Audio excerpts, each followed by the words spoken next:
ਜਿਹੜੀਆਂ ਬੇਬਾਕੀ ਨਾਲ ਜਿਉਂਦੀਆਂ ਨੇ, ਕੱਲੀਆਂ ਜਿਉਂਦੀਆਂ ਨੇ, ਉਹ ਬੰਦੇ ਨੂੰ ਇਹ ਲੱਗਦਾ ਕਿ ਵੀ ਇਹ ਤਾਂ ਅਵੇਲੇਬਲ ਹੈ। ਉਹ ਕਹਿੰਦੀ ਆ ਜਾਣਗੇ, ਅੱਖਾਂ 'ਚ ਦੋ ਅਥਰੂ ਲਟਕਾਈ, ਤਲੀ ਤੇ ਦਿਲ ਟਕਾਈ, ਆਖਣਗੇ ਆਈ ਲਵ ਯੂ। ਸਾਡੇ ਵੱਡੇ ਲੇਖਕ ਵੀ ਰੋਂਦੇ ਰਹੇ ਨੇ। ਉਹ ਅੰਮ੍ਰਿਤਾ ਕਿੰਨਿਆਂ ਕੁ ਨੂੰ ਇੱਕ ਔਰਤ ਕਿੰਨਿਆਂ ਕੁ ਨੂੰ ਇਸ਼ਕ ਕਰ ਲੂਗੀ, ਕਿੰਨਿਆਂ ਕੁ ਨੂੰ ਮੁਹੱਬਤ ਕਰ ਲੂਗੀ। ਜਿਹਦੀ ਬੜੀ ਵਧੀਆ ਲਵ ਮੈਰਿਜ ਹੋਈ ਹੈ, ਉਹ ਔਰਤ ਕਹਿੰਦੀ ਹੈ ਵੀ ਤੂੰ DNA ਟੈਸਟ ਕਰਵਾ ਲੈ, ਇਹ ਤਾਂ ਬੱਚੇ ਹੀ ਤੇਰੇ ਨਹੀਂ ਗੇ।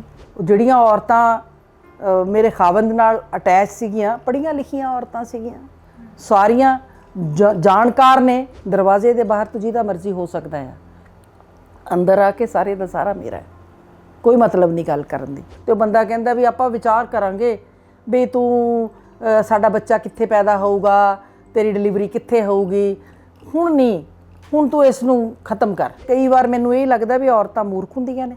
ਵਿਆਹ ਤੋਂ ਬਾਹਰਲਾ ਰਿਸ਼ਤਾ ਜਿਹੜਾ ਹੈਗਾ, ਉਹਨੂੰ ਤੁਸੀਂ ਪਬਲਿਕਲੀ ਨਾਲ ਲੈ ਕੇ ਤੁਰ ਨਹੀਂ ਸਕਦੇ। ਕਿਸੇ ਨੇ ਚਰਚਾ ਕਰਨ ਦੀ ਕੋਸ਼ਿਸ਼ ਨਹੀਂ ਕੀਤੀ। ਮੈਨੂੰ ਇੱਕ ਵੱਡੇ ਨਾਂ ਨੇ ਕਿਹਾ ਸੀ, ਉਹ ਬਈ ਬੱਸ ਕਰ, ਹੁਣ ਬੱਸ ਕਰ, ਬਹੁਤ ਕਰ। ਮੈਂ ਕਿਹਾ ਤੁਹਾਨੂੰ ਆਪਣਾ ਚਿਹਰਾ ਤਾਂ ਨਹੀਂ ਨਜ਼ਰ ਆਇਆ। ਇਹ ਜਦੋਂ ਮੈਂ ਕਿਤਾਬ ਲਿਖ ਰਹੀ ਸੀ ਤੇ ਉਹ 'ਚ ਲਿਖਿਆ ਸੀ ਵੀ 95% 90% ਬੰਦੇ ਜਿਹੜੇ ਨੇ ਉਹ ਐਕਸਟਰਾ ਮਤਲਬ ਕਿ ਵਿਆਹ ਤੋਂ ਬਾਹਰ ਸੰਬੰਧ ਰੱਖਦੇ ਨੇ। ਇਹ ਸਾਡਾ ਪੁਰਾਣਾ ਰਾਜਿਆਂ ਮਹਾਰਾਜਿਆਂ ਤੋਂ ਚੱਲਿਆ ਆਉਂਦਾ ਹੈ ਕਿ ਜਿਹੜੀ ਕੁੜੀ ਸੋਹਣੀ ਲੱਗੀ ਚੱਕ ਲਈ। ਉਹ ਬਹੁਤ ਬੁਰਾ ਲੱਗੂਗਾ ਕਈਆਂ ਨੂੰ, ਦੇਖਣ ਸੁਣਨ ਵਾਲਿਆਂ ਨੂੰ, ਕਿ ਇਹ ਮੈਂ ਕਿੱਦਾਂ ਦੀ ਗੱਲ ਕਰ ਰਹੀ ਹਾਂ। ਤੁਸੀਂ ਜਦੋਂ ਮਿਲਦੇ ਹੋ ਚੰਗਾ ਦਿਖਾਉਂਦੇ ਹੋ ਤੁਸੀਂ ਇੱਕ ਦੂਜੇ ਨੂੰ, ਲੇਕਿਨ ਜੇ ਤੁਹਾਨੂੰ ਨਾਲ ਰਹਿਣ ਦਾ ਮੌਕਾ ਮਿਲਦਾ ਹੈ ਫਿਰ ਤੁਹਾਡੀ ਟੋਟਲ ਲਾਈਫ ਦਾ ਪਤਾ ਲੱਗਦਾ ਹੈ। ਇੱਕ ਕਹਿੰਦੀ ਵੀ ਨਹੀਂ ਮੈਂ ਤਾਂ ਸਿਗਰਟਾਂ ਲੈਣੀਆਂ ਹੁੰਦੀਆਂ ਨੇ, ਦਾਰੂ ਪੀਣੀ ਹੁੰਦੀਆਂ ਨੇ, ਆਪਾਂ ਨੂੰ ਤਾਂ ਇੰਨਾ ਹੀ ਹੈਗਾ, ਅਦਰਵਾਈਜ਼ ਬਾਕੀ ਰਿਸ਼ਤੇ ਤਾਂ ਆਮ ਚੱਲਦੇ ਨੇ।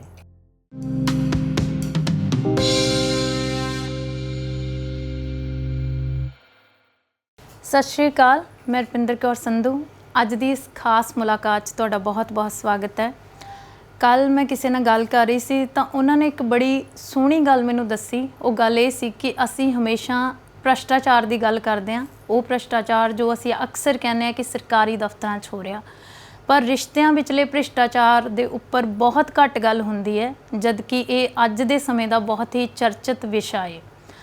ਇਹਨਾਂ ਨੂੰ ਅਸੀਂ ਆਪਣੀ ਸੌਖ ਮੁਤਾਬਕ ਵਿਆਹ ਤੋਂ ਬਾਹਰੇ ਸੰਬੰਧ ਵੀ ਕਹਿ ਸਕਦੇ ਹਾਂ। ਤੇ ਇਹ ਗੱਲ ਮੈਨੂੰ ਕਹੀ ਸੀ ਬਹੁਤ ਹੀ ਮਸ਼ਹੂਰ ਲੇਖਕਾ ਮਨਜੀਤ ਇੰਦਰਾ ਹੋਣਾ ਨੇ, ਜਿਨ੍ਹਾਂ ਦੇ ਨਾਲ ਅੱਜ ਆਪਾਂ ਇਸੇ ਵਿਸ਼ੇ ਦੇ ਉੱਤੇ ਮੁਲਾਕਾਤ ਕਰਾਂਗੇ, ਗੱਲਬਾਤ ਕਰਾਂਗੇ।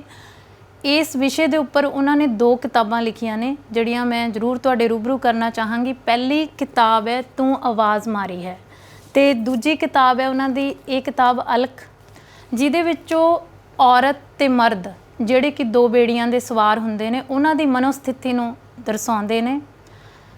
ਇਸ ਕਿਤਾਬ ਦਾ ਮੁਖਬੰਧ ਲਿਖਣ ਵਾਲੇ ਭਗਵੰਤ ਸਿੰਘ ਹੁਣਾਂ ਨੇ ਇੱਕ ਸਤਰ ਦੇ ਵਿੱਚ ਲਿਖਿਆ ਹੈ ਕਿ ਮਨਜੀਤ ਇੰਦਰਾ ਹੁਣਾਂ ਨੇ ਖੁਦ ਲੰਮਾ ਸਮਾਂ ਇਸ ਦਰਦ ਨੂੰ ਹੰਢਾਇਆ ਹੈ, ਤਾਂ ਸ਼ਾਇਦ ਇਸੇ ਕਰਕੇ ਉਹਨਾਂ ਨੇ ਬਹੁਤ ਮਨ ਨਾਲ ਉਹਨਾਂ ਭਾਵਾਂ ਨੂੰ ਪ੍ਰਗਟਿਆ ਹੈ। ਅੱਜ ਆਪਾਂ ਉਹਨਾਂ ਨਾਲ ਮੁਲਾਕਾਤ ਕਰਾਂਗੇ ਇਸ ਵਿਸ਼ੇ ਦੇ ਉੱਪਰ। ਪਰ ਜੇਕਰ ਤੁਸੀਂ ਉਹਨਾਂ ਦੀ ਸਾਹਿਤਿਕ ਜ਼ਿੰਦਗੀ ਬਾਰੇ ਗੱਲਾਂ ਸੁਣਨੀਆਂ ਚਾਹੁੰਦੇ ਹੋ ਤਾਂ ਇਸੇ ਚੈਨਲ ਦੇ ਉੱਪਰ ਸਾਲ ਕੁ ਅਰਸਾ ਪਹਿਲਾਂ ਅਸੀਂ ਉਹਨਾਂ ਦੀ ਇੱਕ ਲੰਮੀ ਇੰਟਰਵਿਊ ਕਰ ਚੁੱਕੇ ਹਾਂ, ਉਹ ਤੁਸੀਂ ਦੇਖ ਸਕਦੇ ਹੋ। ਮਨਜੀਤ ਇੰਦਰਾ ਹੁਣਾਂ ਦਾ ਆਪਾਂ ਸਵਾਗਤ ਕਰਦੇ ਹਾਂ। ਸਤਿ ਸ਼੍ਰੀ ਅਕਾਲ ਮੈਮ। ਸਤਿ ਸ਼੍ਰੀ ਅਕਾਲ। ਕੀ ਹਾਲ ਹੈ? ਬਿਲਕੁਲ ਵਧੀਆ। ਬਿਲਕੁਲ ਉਹੀ ਧੜੱਲੇਦਾਰ ਉੱਚੀ ਆਵਾਜ਼ ਹੈ ਨਾ। ਤੁਹਾਡੀ ਆਵਾਜ਼ ਸੁਣ ਕੇ ਮੇਰੇ ਵਰਗੇ ਦੀ ਆਵਾਜ਼ ਦਬ ਜਾਂਦੀ ਹੈ ਹਮੇਸ਼ਾ। ਨੀਵੀਂ ਆਵਾਜ਼ ਹੋਣ ਨਾਲ ਤਾਂ ਫਿਰ ਮੈਂ ਖਤਮ ਹੋ ਜਾਊਂਗੀ। ਬਿਲਕੁਲ। ਨਾਲੇ ਕਹਿੰਦੇ ਜੇ ਸਿਰ ਉੱਚਾ ਹੋਵੇ ਤਾਂ ਫਿਰ ਆਵਾਜ਼ ਵੀ ਉੱਚੀ ਹੋਣੀ ਚਾਹੀਦੀ ਹੈ ਕਿ ਨਹੀਂ? ਹੋ ਸਕਦਾ ਸਿਰ ਉੱਚਾ ਹੋਣਾ ਤੇ ਆਵਾਜ਼ ਉੱਚੀ ਹੋਣੀ 2 ਵੱਖਰੇ ਅੰਦਾਜ਼ ਨੇ। ਖੈਰ ਇਹ ਚੱਲਦਾ ਵਰਤਾਰਾ। ਮੈਨੂੰ ਇਹ ਲੱਗਦਾ ਕਿ ਜਿਹੜੇ ਅਸੀਂ ਅਧਿਆਪਕ ਹੁੰਦੇ ਹਾਂ, ਮੇਰੇ ਪਿਤਾ ਕਹਿੰਦੇ ਹੁੰਦੇ ਸੀ ਲੈਕਚਰਰ। ਮੈਂ ਪਹਿਲੀ ਇੰਟਰਵਿਊ 'ਚ ਵੀ ਜਾਂ ਮੈਂ ਹਰ ਵਾਰ ਗੱਲ ਕਰਦੀ ਹਾਂ ਕਿ ਮੈਂ ਬੜੇ ਪੜ੍ਹੇ ਲਿਖੇ ਪਰਿਵਾਰ ਦੀ ਕੁੜੀ ਹਾਂ, ਆਪਣੇ ਪਿਤਾ ਦੀ ਵਿਦਿਆਰਥਣ ਵੀ ਹਾਂ, ਆਪਣੇ ਪਿਤਾ ਦੀ ਕਲੀਗ ਵੀ ਹਾਂ, ਉਹ ਮੇਰੇ ਬੌਸ ਵੀ ਰਹੇ, ਔਰ ਮੇਰੀ ਜ਼ਿੰਦਗੀ ਦਾ ਸਭ ਤੋਂ ਪਹਿਲਾ ਮੇਰਾ ਦੋਸਤ ਜਿਹੜਾ ਉਹ ਮੇਰਾ ਪਿਤਾ ਰਿਹਾ। ਤਾਂ ਉਹਨਾਂ ਨੇ ਕਹਿਣਾ ਕਿ ਵੀ ਜਿਹੜੇ ਲੈਕਚਰਰ ਹੁੰਦੇ ਨੇ ਨਾ, ਇਹ ਭੌਂਕੇ ਹੁੰਦੇ ਨੇ। ਲੈਕਚਰਰ ਦਾ ਅਰਥ ਹੈ ਭੌਂਕਾ, ਬੋਲਣਾ, ਹੈ ਨਾ।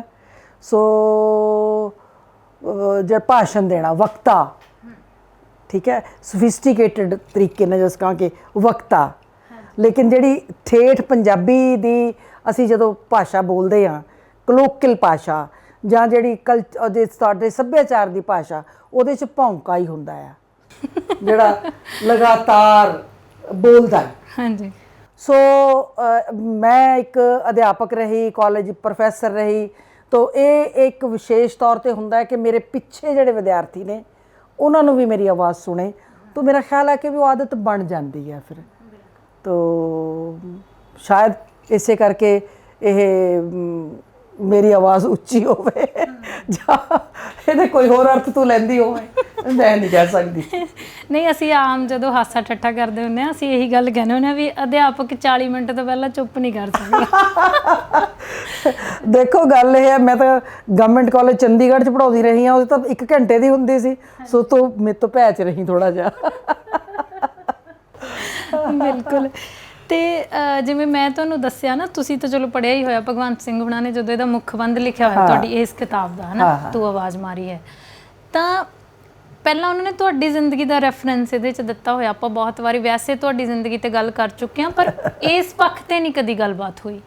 ਤਾਂ ਮੈਂ ਚਾਹੁੰਦੀ ਹਾਂ ਕਿ ਤੁਸੀਂ ਆਪਣੇ ਤਜਰਬੇ ਨਾਲ ਹੀ ਸ਼ੁਰੂ ਕਰੋ, ਕਿ ਮੈਨੂੰ ਲੱਗਦਾ ਹੁੰਦਾ ਕਿ ਅਸੀਂ ਉਦੋਂ ਹੀ ਕਿਸੇ ਵਿਸ਼ੇ ਨੂੰ ਮਤਲਬ ਟੱਚ ਕਰਦੇ ਹਾਂ ਜਦੋਂ ਸਾਨੂੰ ਉਹ 'ਚ ਆਪਦੀ ਤਕਲੀਫ ਮਹਿਸੂਸ ਹੁੰਦੀ। ਦੇਖੋ, ਜਦੋਂ ਮੈਂ ਇਹ ਮੇਰੇ ਜ਼ਿਹਨ ਦੇ ਵਿੱਚ ਆਇਆ, ਜਿਹੜਾ ਥੋੜ੍ਹਾ ਬਹੁਤ ਨਿੱਜੀ ਹੁੰਦਾ ਹੈ, ਉਹ ਜ਼ਰੂਰੀ ਨਹੀਂ ਹੁੰਦਾ ਕਿ ਹਰ ਚੀਜ਼ ਸਾਹਿਤਕ ਹੋਵੇ, ਜਾਂ ਇਹ ਜ਼ਰੂਰੀ ਨਹੀਂ ਹੁੰਦਾ ਕਿ ਹਰ ਚੀਜ਼ ਨੂੰ ਤੁਸੀਂ ਬਿਆਨ ਹੀ ਕਰਨਾ ਹੁੰਦਾ। ਕਈ ਜ਼ਿੰਦਗੀ ਦੇ ਪੱਖ ਇਹੋ ਜਿਹੇ ਹੁੰਦੇ ਨੇ ਜਿਹਨੂੰ ਤੁਸੀਂ ਤੁਹਾਡਾ ਸਿਰਫ ਆਪਣਾ ਆਪਾ ਜਾਣਦਾ ਹੈ, ਜਿਹਨੂੰ ਤੁਸੀਂ ਪਬਲਿਕ ਨਹੀਂ ਕਰਦੇ, ਕਰ ਸਕਦੇ ਵੀ ਨਹੀਂ, ਕਰਨੀ ਚਾਹੀਦੀ ਵੀ ਨਹੀਂ। ਲੇਕਿਨ ਮੇਰਾ ਪਿਛੋਕੜ ਪਿੰਡਾਂ 'ਚ ਰਹਿਣ ਦਾ ਰਿਹਾ, ਔਰ ਮੈਂ 10ਵੀਂ ਤੱਕ, ਪਹਿਲੀ ਤੋਂ 5ਵੀਂ ਤੱਕ ਮੈਂ ਹਰਿਆਣਾ ਦੇ ਕਨੀਨਾ ਰਿਵਾੜੀ ਦੇ ਕੋਲ ਪਿੰਡ ਸੀਗਾ, ਕਸਬਾ, ਜਿੱਥੇ ਮੈਂ ਰਹੀ। ਇੱਥੇ ਵੀ ਦੱਸਦੇ ਵੀ ਕਿਉਂ ਰਹੀ। ਪੁਰਾਣਾ ਪੰਜਾਬ ਵੱਡਾ ਪੰਜਾਬ ਸੀਗਾ, ਜਿਹਦੇ 'ਚ ਹਰਿਆਣਾ ਵੀ ਸੀ, ਹਿਮਾਚਲ ਵੀ ਸੀ, ਸ਼ਿਮਲਾ ਰਾਜਧਾਨੀ ਹੁੰਦੀ ਸੀ ਉਹਨਾਂ ਦਿਨਾਂ 'ਚ। ਚੰਡੀਗੜ੍ਹ ਦਾ ਨਾਂ ਨਿਸ਼ਾਨ ਨਹੀਂ ਸੀ, ਚੰਡੀਗੜ੍ਹ ਦੇ ਪਿੰਡ ਉਜਾੜੇ ਨਹੀਂ ਸੀ ਗਏ ਚੰਡੀਗੜ੍ਹ ਵਸਾਉਣ ਵਾਸਤੇ, ਜਿਹਦਾ ਅੱਜ ਕੱਲ੍ਹ ਰੌਲਾ ਹੈ।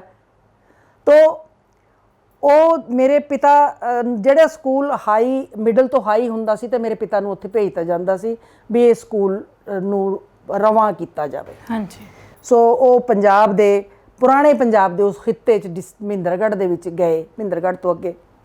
ਸੋ ਮੈਂ ਨਾਰਨੌਲ, ਦਾਦਰੀ, ਜਿਹੜਾ ਸਾਰਾ ਹੀ ਖਿੱਤਾ ਮਾਰੇ ਧਾਰੇ ਬੋਲਦੇ ਸੀ, ਪੰਜਾਬੀ ਆਉਂਦੀ ਨਹੀਂ ਸੀ। ਕਠੇ ਜਾਓ ਹੋ, ਕਿਆ ਕੇ ਕਰੋ ਹੈ। ਤੋ ਉਹ ਉੱਥੋਂ ਮੈਂ ਉਹ ਪਿੰਡ ਦੇ ਵਿੱਚ, ਉਸ ਪਿੰਡ ਦੀ ਉਸ ਸੱਭਿਆਚਾਰ ਦੇ ਵਿੱਚ ਮੈਂ ਵਿਚਰੀ ਹਾਂ। ਫਿਰ ਮੇਰੇ ਪਿਤਾ ਨੂੰ ਬਦਲੀ ਹੋਈ ਸੰਗਰੂਰ ਜ਼ਿਲ੍ਹੇ 'ਚ, ਸੰਗਰੂਰ ਮਲੇਰਕੋਟਲੇ ਅਤੇ ਧੂਰੀ ਦੇ ਵਿਚਕਾਰ ਪਿੰਡ ਹੈ ਭਸੌੜ, ਜਿੱਥੇ ਮੈਂ 5ਵੀਂ ਤੋਂ 10ਵੀਂ ਤੱਕ ਪੜ੍ਹੀ ਹਾਂ। ਤੋ ਕੁਦਰਤੀ ਤੌਰ 'ਤੇ ਹੈ ਕਿ ਇੱਕਦਮ ਇੰਨਾ ਫਰਕ, ਕਿੱਥੇ ਉਹ ਹਰਿਆਣਵੀ ਕਲਚਰ ਸੀਗਾ, ਕਿੱਥੇ ਇਹ ਬਿਲਕੁਲ ਪੰਜਾਬੀ ਟਿਪਕਲ ਮਾਲਵਾ ਦਾ ਕਲਚਰ। ਕੀ ਕਰਦਾ ਤੀ, ਕਿੱਥੇ ਗਿਆ ਤੀ, ਐਡਜਸਟ ਕਰਨ ਦੇ ਵਿੱਚ ਮੈਨੂੰ ਸਮਾਂ ਸ਼ਾਇਦ ਬਹੁਤਾ ਨਹੀਂ ਲੱਗਾ। ਇਸੇ ਕਰਕੇ ਮੈਂ ਜ਼ਿੰਦਗੀ ਵਿੱਚ ਵੀ ਹਰ ਤਰ੍ਹਾਂ ਦੇ ਮਾਹੌਲ ਵਿੱਚ ਬੜੀ ਜਲਦੀ ਐਡਜਸਟ ਹੋ ਜਾਂਦੀ ਹਾਂ, ਕਰ ਸਕਦੀ ਹਾਂ। ਮੈਨੂੰ ਇਹ ਫਿਰ ਮੈਂ ਲਫ਼ਜ਼ ਸੁਵਿਧਾ ਹੈ ਮੇਰੇ ਲਈ, ਇਹ ਆਸਾਨੀ ਹੈ ਮੇਰੇ ਲਈ। ਤੋ ਜਦੋਂ ਮੈਂ ਉੱਥੇ ਗਈ, ਤੋ ਜਿਸ ਵੇਲੇ ਇਹ ਮੈਂ ਚੰਡੀਗੜ੍ਹ ਦੇ ਵਿੱਚ ਆਈ, ਤੋ ਇਹ ਆਇਆ ਵੈਸਟਰਨ ਤੋਂ ਕਲਚਰ, ਵੈਸਟ ਤੋਂ ਕਲਚਰ ਆਇਆ ਇਹ ਸਾਰਾ, ਕਿ ਤੁਹਾਡਾ ਘਰ ਵਸਦਾ ਰਸਦਾ ਸਾਰਾ ਕੁਝ ਠੀਕ ਹੈ। ਲੇਕਿਨ ਮੈਂ ਇੱਥੇ ਜਿੱਥੇ ਮੈਨੂੰ ਹੋਇਆ, ਮੈਨੂੰ ਲੱਗਾ ਕਿ ਫਿਰ ਵੀ ਮੈਂ ਆਪਣੀ ਜ਼ਿੰਦਗੀ ਦੇ ਵਿੱਚ ਸ਼ਾਇਦ ਇਸ ਤਰ੍ਹਾਂ ਨਾਲ ਭੋਗਿਆ ਹੁੰਦਾ ਤਾਂ ਸ਼ਾਇਦ ਮੇਰੀ ਜ਼ਿੰਦਗੀ ਸੁਖਾਵੀਂ ਹੁੰਦੀ। ਮੈਂ ਚੰਡੀਗੜ੍ਹ 'ਚ ਰਹਿੰਦੀ ਸਾਂ, ਤਾਂ ਮੇਰੇ ਬੜੇ ਕਲੋਜ਼ ਰਹਿੰਦੇ ਸੀ ਮੇਰੇ ਪੜੋਸੀ। ਉਹਨਾਂ ਦੇ ਘਰ 'ਚ 4 ਜਣੇ ਸੀ, ਪਤੀ, ਪਤਨੀ, ਬੱਚੀ ਤੇ ਬੇਟਾ। ਐਤਵਾਰ ਵਾਲੇ ਦਿਨ ਉਹਨਾਂ ਦੇ ਘਰ ਦੇ ਵਿੱਚ ਬੜਾ ਹਾ ਲਾਉਣ ਦੇ ਵਿੱਚ ਬੈਠ ਰਹੇ ਹੈ, ਔਰ ਗੱਲਾਂ ਹੋ ਰਹੀਆਂ ਨੇ। ਉਹ ਬੰਦਾ ਸੈਕਟਰੀਏਟ ਵਿੱਚ ਸੀਗਾ, ਵਾਈਫ ਉਹਦੀ ਕਿਤੇ ਹੋਰ ਅੱਛੀ ਪੋਸਟ 'ਤੇ ਕੰਮ ਕਰਦੀ ਸੀ, ਬੇਟੀ ਯੂਨੀਵਰਸਿਟੀ 'ਚ ਪੜ੍ਹਦੀ ਸੀ, ਬੇਟਾ ਕਿਤੇ ਮੇਰਾ ਖਿਆਲ ਹੈ ਕੋਈ ਮੈਨੂੰ ਬਹੁਤ ਜ਼ਿਆਦਾ ਨਹੀਂ ਪਤਾ ਕਿ ਵੀ ਨੌਕਰੀ ਕਰਦਾ ਸੀ ਜਾਂ ਕਿਤੇ ਕੋ ਟ੍ਰੇਨਿੰਗ ਕਰਦਾ ਸੀ। ਲੇਕਿਨ ਤੁਸੀਂ ਹੈਰਾਨ ਹੋਵੋਗੇ ਉਹਨਾਂ ਦੇ ਘਰ ਦਾ ਮਾਹੌਲ ਦੇਖ, ਮਤਲਬ ਕਿ ਸਾਰੀ ਗੱਲ ਸੁਣ ਕੇ ਇੰਨਾ ਵਧੀਆ, ਇੰਨਾ ਮੁਹੱਬਤੀ ਤੁਹਾਨੂੰ ਲੱਗਦਾ ਹੈ ਕਿ ਇੰਨੇ ਮੁਹੱਬਤੀ ਲੋਕ ਵੀ ਜ਼ਿੰਦਗੀ 'ਚ ਹੁੰਦੇ ਨੇ ਕਦੇ ਨਾ ਲੈ ਕੇ ਇੰਨੀ ਮੁਹੱਬਤ ਨਾ बुलाना। अच्छा तो क्या करना है, ठीक हो ना, अपना ध्यान नहीं रखती हो तुम कौन सा अपना ध्यान रखते हो? बेटा आज का क्या किया, अच्छी तरह से रेडी होना बेटा। ਹੁਣ ਤੁਸੀਂ ਦੱਸੋ ਸਾਡੇ ਘਰਾਂ 'ਚ ਹੁੰਦਾ ਇਹ? ਸਾਡੀ ਮਾਂ ਨੇ ਤਾਂ ਕਹਿਣਾ ਹੁੰਦਾ ਸੀ ਰੋਟੀ ਖਾ ਲਈ, ਨਹੀਂ ਖਾਧੀ ਤਾਂ ਖਾ ਲੈ ਆ ਕੇ। ਬਿਲਕੁਲ। ਸੋ ਉਹ ਮੈਨੂੰ ਅਟਰੈਕਟ ਕੀਤਾ ਉਸਨੇ ਤੇ ਮੇਰੀ ਜ਼ਿਆਦਾ ਅਟੈਂਸ਼ਨ ਹੋ ਗਈ। ਤੇ ਇੱਕ ਦਿਨ ਮੇਰੇ ਲਈ ਜਿਹੜਾ ਕਿ ਬੜਾ ਅਸੁਖਾਵਾਂ ਸੀ, रवि तुमने चाबी अपनी की ले ली? हाँ वो तो है, चेक कर लो। तो तुमने अपनी की ले ली? हाँ हाँ। प्रिया देख लो। कहती नहीं मेरे तो ना पर्स में रहती है। तो मुंडा पौड़ियाँ उतर रहा है, मम्मा शाम को मैं तो नहीं आऊँगा। बेटा मेरा भी पता नहीं है कि मैं आऊँगी कि नहीं आऊँगी। ओके कोई बात नहीं है, आ जाना। बंदा कह रहा है कि मैं नहीं आना। तो मैनू बड़ी अजीब लगी भी ये की कहानी है। फिर मैनू उन्हां दियां गल्लां चों ਉਹ ਬਾਤਾਂ ਚੋਂ समझ आई कि बंदे ਦਾ किते होर रिलेशनशिप है, घर च पत्नी नाल बड़ा वधिया आ, बंदे ਦਾ रिलेशनशिप एक नहीं 10-15 कई ने। अच्छा जी। औरत दे होणगे 10 नहीं मैनू पता। बेटी अपनी किसी होर नाल रिलेशनशिप च है, हो सकता विआह कराउणा होवे बच्चिਆਂ ने, हो सकता किते होर रिलेशनशिप च होण। सो ये जिहड़ा परिवार सी मैनू ਵਿਆਹੇ ਹੋਏ ਬੰਦਿਆਂ ਦਾ ਪਤੀ ਦਾ ਜਾਂ ਪਤਨੀ ਦਾ ਇਹੋ ਜਿਹਾ ਸੰਬੰਧ ਹੋਣਾ ਕੁਦਰਤੀ ਤੌਰ ਤੇ ਮੈਨੂੰ ਝੰਜੋੜਦਾ ਸੀ, ਕਿਉਂਕਿ ਮੈਂ ਜਿਸ ਰਿਸ਼ਤੇ 'ਚ ਮੈਂ ਰਹੀ, ਜਿਸ ਰਿਸ਼ਤੇ ਨੂੰ ਮੈਂ 11-12 ਸਾਲ ਲਿਵ ਇਨ ਰਿਲੇਸ਼ਨਸ਼ਿਪ 'ਚ ਹੰਢਾਇਆ, ਉਸ ਲਿਵ ਇਨ ਰਿਲੇਸ਼ਨਸ਼ਿਪ ਨੂੰ ਜਦੋਂ ਮੈਂ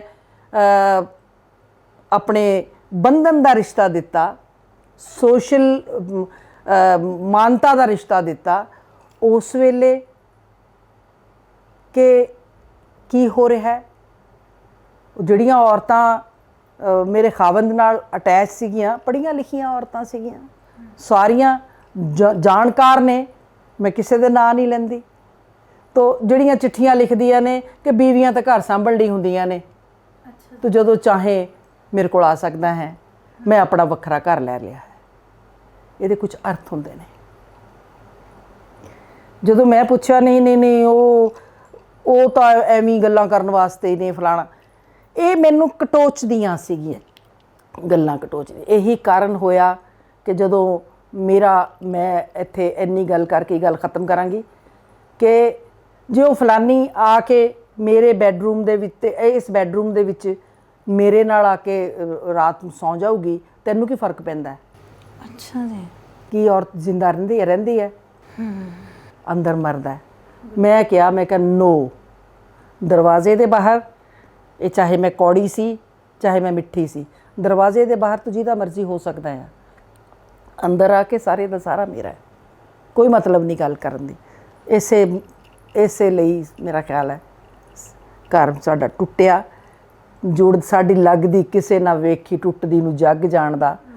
सो ਇਹ ਜਿਹੜੀਆਂ ਗੱਲਾਂ ਸੀਗੀਆਂ ਮੈਂ ਇਹਨਾਂ ਨੂੰ ਇੱਕ ਪਾਸੇ ਰੱਖਤਾ ਸੀ। ਮੇਰਾ ਖਿਆਲ ਮੈਂ ਕਿਸੇ ਕੋਲ ਕਦੀ ਚਰਚਾ ਵੀ ਨਹੀਂ ਕੀਤੀ। ਮੈਂ ਇਸ ਨੂੰ ਇੱਕ ਆਪਣੇ ਮਨ ਦੇ ਕਿਸੇ ਕੋਨੇ 'ਚ ਬੰਨ੍ਹ ਕੇ ਰੱਖਤਾ ਸੀ। ਲੋਕਾਂ ਨੇ ਗੱਲਾਂ ਕੀਤੀਆਂ ਬੜੀਆਂ, ਮੈਂ ਕਹਿੰਦੀ ਸੀ ਕਰੋ, ਆਪਾਂ ਨੇ ਕੀ ਲੈਣਾ ਆ, ਕਿਉਂਕਿ ਇਹ ਮਰਦ ਪ੍ਰਧਾਨ ਸਮਾਜ ਹੈ। ਹਲੇ ਔਰਤ ਨੂੰ ਉਸ ਪਲੇਸ ਮਿਲਣੀ ਹੈ, ਔਰਤ ਨੇ ਉਹ ਹਾਸਲ ਕਰਨੀ ਹੈ। ਪਰ ਕਦੋਂ ਕਰੇਗੀ ਔਰਤ ਹਾਸਲ? ਜਦੋਂ ਔਰਤ ਹੀ ਆਪਣੇ ਪੁੱਠੇ ਰਾਹ ਪਈ ਹੋਈ ਹੈ। ਤੋ ਮੈਂ ਫਿਰ ਇੱਕ ਹੋਰ ਮੈਂ ਦੇਖਿਆ, ਕੁੜੀ ਉਹਦਾ ਪਾਸਟ ਸੀ ਕੁਛ, ਕਿਉਂਕਿ ਮੈਂ ਕਦੀ ਕਿਸੇ ਨੂੰ ਕਿਸੇ ਦਾ ਪਾਸਟ ਨਹੀਂ ਪੁੱਛਿਆ ਕਿ ਤੇਰਾ ਕੀ ਸੀ ਕੀ ਨਹੀਂ। ਮੈਂ ਅੱਜ ਵੀ ਮੇਰੀ ਉਹ ਆਦਤ ਹੈ ਕਿ ਮੈਂ ਕਿਸੇ ਨਾਲ ਗੱਲ ਕਰਦੀ, ਮੈਂ ਕਹਿੰਦੀ ਵੀ ਮੈਨੂੰ ਹੁਣ ਪਤਾ ਹੋਣਾ ਚਾਹੀਦਾ ਵੀ ਮੇਰੇ ਨਾਲ ਉਹਦੇ ਮੈਂ ਪਾਸਟ ਤੋਂ ਕੀ ਲੈਣਾ ਹੈ। ਤੋ ਉਹ ਬੰਦਾ ਵਿਆਹਿਆ ਹੋਇਆ। ਮੈਂ ਇਸ ਨੂੰ ਕਵਿਤਾ ਦੇ ਵਿੱਚ ਇੱਕ ਨਾਵਲ ਲਿਖਣ ਦੀ ਕੋਸ਼ਿਸ਼ ਕੀਤੀ, ਤੂੰ ਆਵਾਜ਼ ਮਾਰੀ ਹੈ 'ਚ। ਮੈਂ ਉਸ ਕੁੜੀ ਨੂੰ ਵੀ ਜਾਣਦੀ ਤੇ ਉਸ ਬੰਦੇ ਨੂੰ ਵੀ ਜਾਣਦੀ ਸੀ।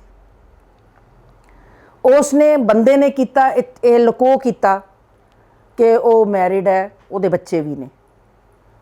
ਉਹਨੂੰ ਇਹੀ ਅਹਿਸਾਸ ਸਾ ਦਿੰਦਾ ਰਿਹਾ। ਉਸ ਦਾ ਡਿਵੋਰਸ ਹੋਇਆ ਸੀ ਜਾਂ ਉਸ ਦਾ ਕੋਈ ਲਵ ਅਫੇਅਰ ਟੁੱਟਿਆ ਸੀ, ਆਈ ਡੂ ਨੋਟ ਨੋ। ਤੋ ਆਪਾਂ ਘਰ ਵਸਾਵਾਂਗੇ, ਆਪਾਂ ਆਹ ਕਰਾਂਗੇ, ਆਪਾਂ ਆਹ ਕਰਾਂਗੇ, ਇਹਦੇ 'ਚ ਲਿਖਿਆ ਹੋਇਆ ਬਿਲਕੁਲ ਲਿਖਿਆ।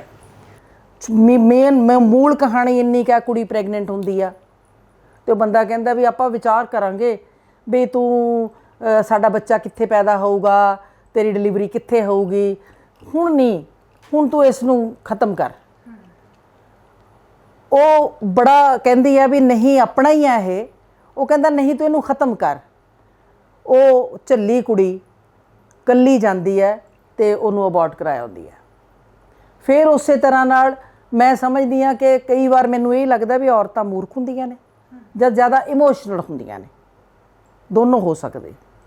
ਇਮੋਸ਼ਨਲ ਬੰਦੇ ਵੀ ਹੁੰਦੇ ਨੇ, ਪਰ ਮੇਰਾ ਖਿਆਲ ਹੈ ਔਰਤਾਂ ਦੋਨੋਂ ਪਾਸੇ ਹੀ ਹੈ ਵੈਸੇ ਤਾਂ। ਬਿਲਕੁਲ। ਵੈਸੇ ਕੁੜੀਆਂ ਜਿਹੜੀਆਂ ਨੇ ਆਮ ਤੌਰ 'ਤੇ ਉਹ ਇਨੋਸੈਂਟ ਹੁੰਦੀਆਂ, ਭੋਲੀਆਂ ਹੀ ਹੁੰਦੀਆਂ ਨੇ। ਜਦੋਂ ਉਹਨਾਂ ਨੂੰ ਇਹ ਹੋ ਜੇ ਕਿ ਵੀ ਮੇਰੇ ਨਾਲ ਜ਼ਿੰਦਗੀ, ਕੁੜੀਆਂ ਔਰਤਾਂ ਨੂੰ ਵਿਆਹ ਕਰਾਉਣ 'ਚ ਆਪਣੀ ਉਹਦੀ ਸਥਿਤੀ ਜਿਹੜੀ ਹੈ ਉਹਨਾਂ ਨੂੰ ਸੌਖੀ ਲੱਗਦੀ ਆ। ਤੋ ਉਹ ਜਿਹੜੀ ਹੈਗੀ ਹੈ ਕੁੜੀ, ਉਹ ਆਪਣੇ ਉਹਨੂੰ ਫਿਰ ਰਹਿੰਦੀ ਹੈ।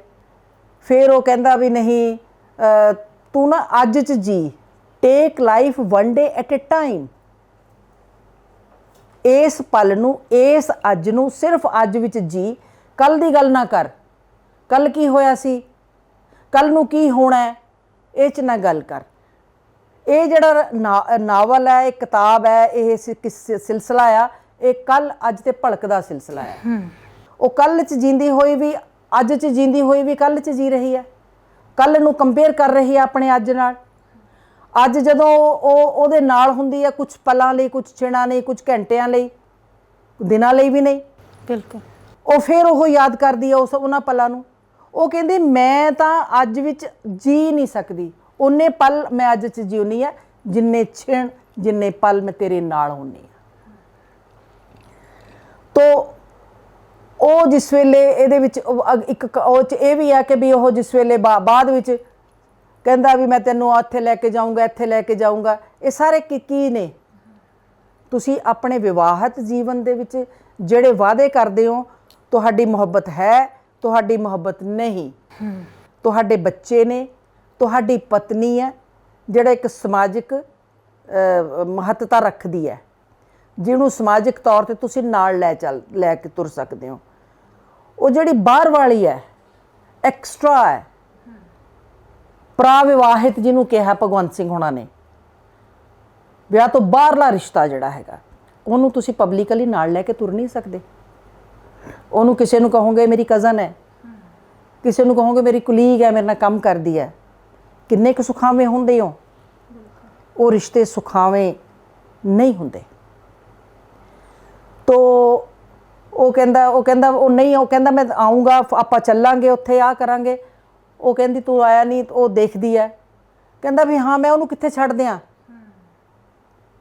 ਚੁਆਇਸ ਤੁਹਾਡੀ। ਫਿਰ ਮੈਂ ਕਿੱਥੇ ਛੱਡ ਦਿਆਂ, ਉਹ ਮੇਰੇ ਬੱਚੇ ਨੇ, ਕਿਉਂ ਛੱਡ ਦਿਆਂ ਮੈਂ ਉਹਨਾਂ ਨੂੰ? ਜਦੋਂ ਲੱਗਦਾ ਕਿ ਵੀ ਉਹ ਇੰਨਾ ਕਰੂਰ ਕਿ ਉਹ ਕੁੜੀ ਉਹਦੇ ਪਿੱਛੇ ਹੀ ਪਿੱਛੇ ਦੀ, ਮਤਲਬ ਉਹਦੀ ਮਜਬੂਰੀ ਹੈ ਕਿ ਮੈਂ ਫੇਰ ਪ੍ਰੈਗਨੈਂਟ ਹੋ ਗਈ ਹਾਂ ਤੇਰੇ ਬੱਚੇ ਦੀ। ਉਹ ਕਹਿੰਦਾ ਇਹਨੂੰ ਰੱਖਣਾ ਰੱਖ ਲੈ, ਮੇਰਾ ਇਹਦੇ ਨਾਲ ਕੋਈ ਸੰਬੰਧ ਨਹੀਂ, ਮੇਰੇ ਨਾਲ ਤੂੰ ਇੱਦਾਂ ਹੀ ਰਹਿਣਾ ਤਾਂ ਠੀਕ ਹੈ। ਇਹ ਕਿੰਨੀ ਕੁ ਸੌਖੀ ਗੱਲ ਹੈ? ਮੇਰਾ ਖਿਆਲ ਹੈ ਮੇਰੇ ਲਈ ਕਹਿਣਾ ਵੀ ਔਖੀ ਹੈ। ਤੋ ਫਿਰ ਉਹ ਕੁੜੀ ਮੇਰੇ ਇੱਥੇ ਮੈਂ ਕੁੜੀ ਨੂੰ ਪਿੱਛੇ ਹਟਾਨੀ ਹਾਂ ਕਿ ਉਹ ਕਹਿੰਦੀ ਹੈ ਇਹ ਰਿਸ਼ਤਾ ਮੈਂ ਹਵਾਵਾਂ ਦੇ ਹਵਾਲੇ ਕਰਦੀ ਹਾਂ, ਤੂੰ ਮੇਰਾ ਹੈ ਹੀ ਨਹੀਂ ਸੀ। ਜੋ ਮੇਰਾ ਨਹੀਂ ਹੈ ਤੇ ਮੈਂ ਉਹਨੂੰ ਫੜਨ ਦੀ ਕੋਸ਼ਿਸ਼ ਕਿਉਂ ਕਰਦੀ ਹਾਂ? ਪਰ ਰੁਪਿੰਦਰ, ਮੈਂ ਇਹ ਲਿਖ ਕੇ ਲਿਖ ਲਿਆ। ਇਹ ਕਿਤਾਬ ਆਰਸੀ ਵਾਲਿਆਂ ਨੇ ਕਿਤਾਬ ਛਾਪੀ, ਬੜੀ ਸ਼ਿੱਦਤ ਨਾਲ ਕਿਤਾਬ ਛਾਪੀ। ਸ਼ਿਵ ਸਿੰਘ ਆਰਟਿਸਟ ਨੇ ਇਸ ਨੂੰ ਪੂਰੀ ਖੁੱਲ੍ਹ ਲੈ ਕੇ ਆਪਣੀ ਸਕੈਚ ਬਣਾਏ ਇਸ ਦੇ ਵਿੱਚ। ਲੇਕਿਨ ਮੈਂ ਡਿਸਟਰਬ ਬੜੀ ਹੋਈ ਵੀ ਇਸ ਇੱਕ ਕੁੜੀ ਨੂੰ ਪਿੱਛੇ ਹਟਾ ਕੇ ਮਨਜੀਤ ਇੰਦਰਾ ਕੀ ਕਰ ਸਕਦੀ ਹੈ। ਤੋ ਮੈਂ ਫਿਰ ਆਪਣੀ ਇਸ ਬੇਬਾਕੀ ਦਾ, ਇਸ ਖੁੱਲ੍ਹ ਦਾ ਫਾਇਦਾ, ਜਾਇਜ਼ ਕਹੋ ਤੁਸੀਂ ਨਜਾਇਜ਼ ਕਹੋ, ਹਾਂਜੀ, ਮੈਂ ਆਪਣੇ ਦੋਸਤਾਂ ਨੂੰ, ਆਪਣੇ ਕਲੀਗਸ ਨੂੰ, ਆਪਣੇ ਕੁਛ ਮੇਰੇ ਜਿਨ੍ਹਾਂ ਨੂੰ ਪੋਲੀਟੀਕਲੀ ਮੈਂ ਜਾਣਦੀ ਸੀ, ਜਿਨ੍ਹਾਂ ਨੂੰ ਬਿਊਰੋਕਰੇਟਸ ਨੂੰ ਮੈਂ ਜਾਣਦੀ ਸੀ, ਮੇਰਾ ਖਿਆਲ ਹੈ ਮੈਂ ਉਹਨਾਂ ਨੂੰ ਪਤਾ ਵੀ ਨਹੀਂ ਲੱਗਣ ਦਿੱਤਾ। ਉਹਨਾਂ ਨਾਲ ਬੜੀਆਂ ਖੁੱਲ੍ਹੀਆਂ ਗੱਲਾਂ ਕੀਤੀਆਂ ਅਤੇ ਉਹਨਾਂ ਨੇ ਬੜੀ ਬੇਬਾਕੀ ਨਾਲ ਸਾਰਾ ਕੁਛ ਮੈਨੂੰ ਦੱਸਿਆ। ਮੈਂ ਉਹ ਆਪਣੇ ਦਿਲ 'ਚ ਨੋਟਸ ਲਏ, ਘਰ ਆ ਕੇ ਨੋਟਸ ਲਿਖੇ।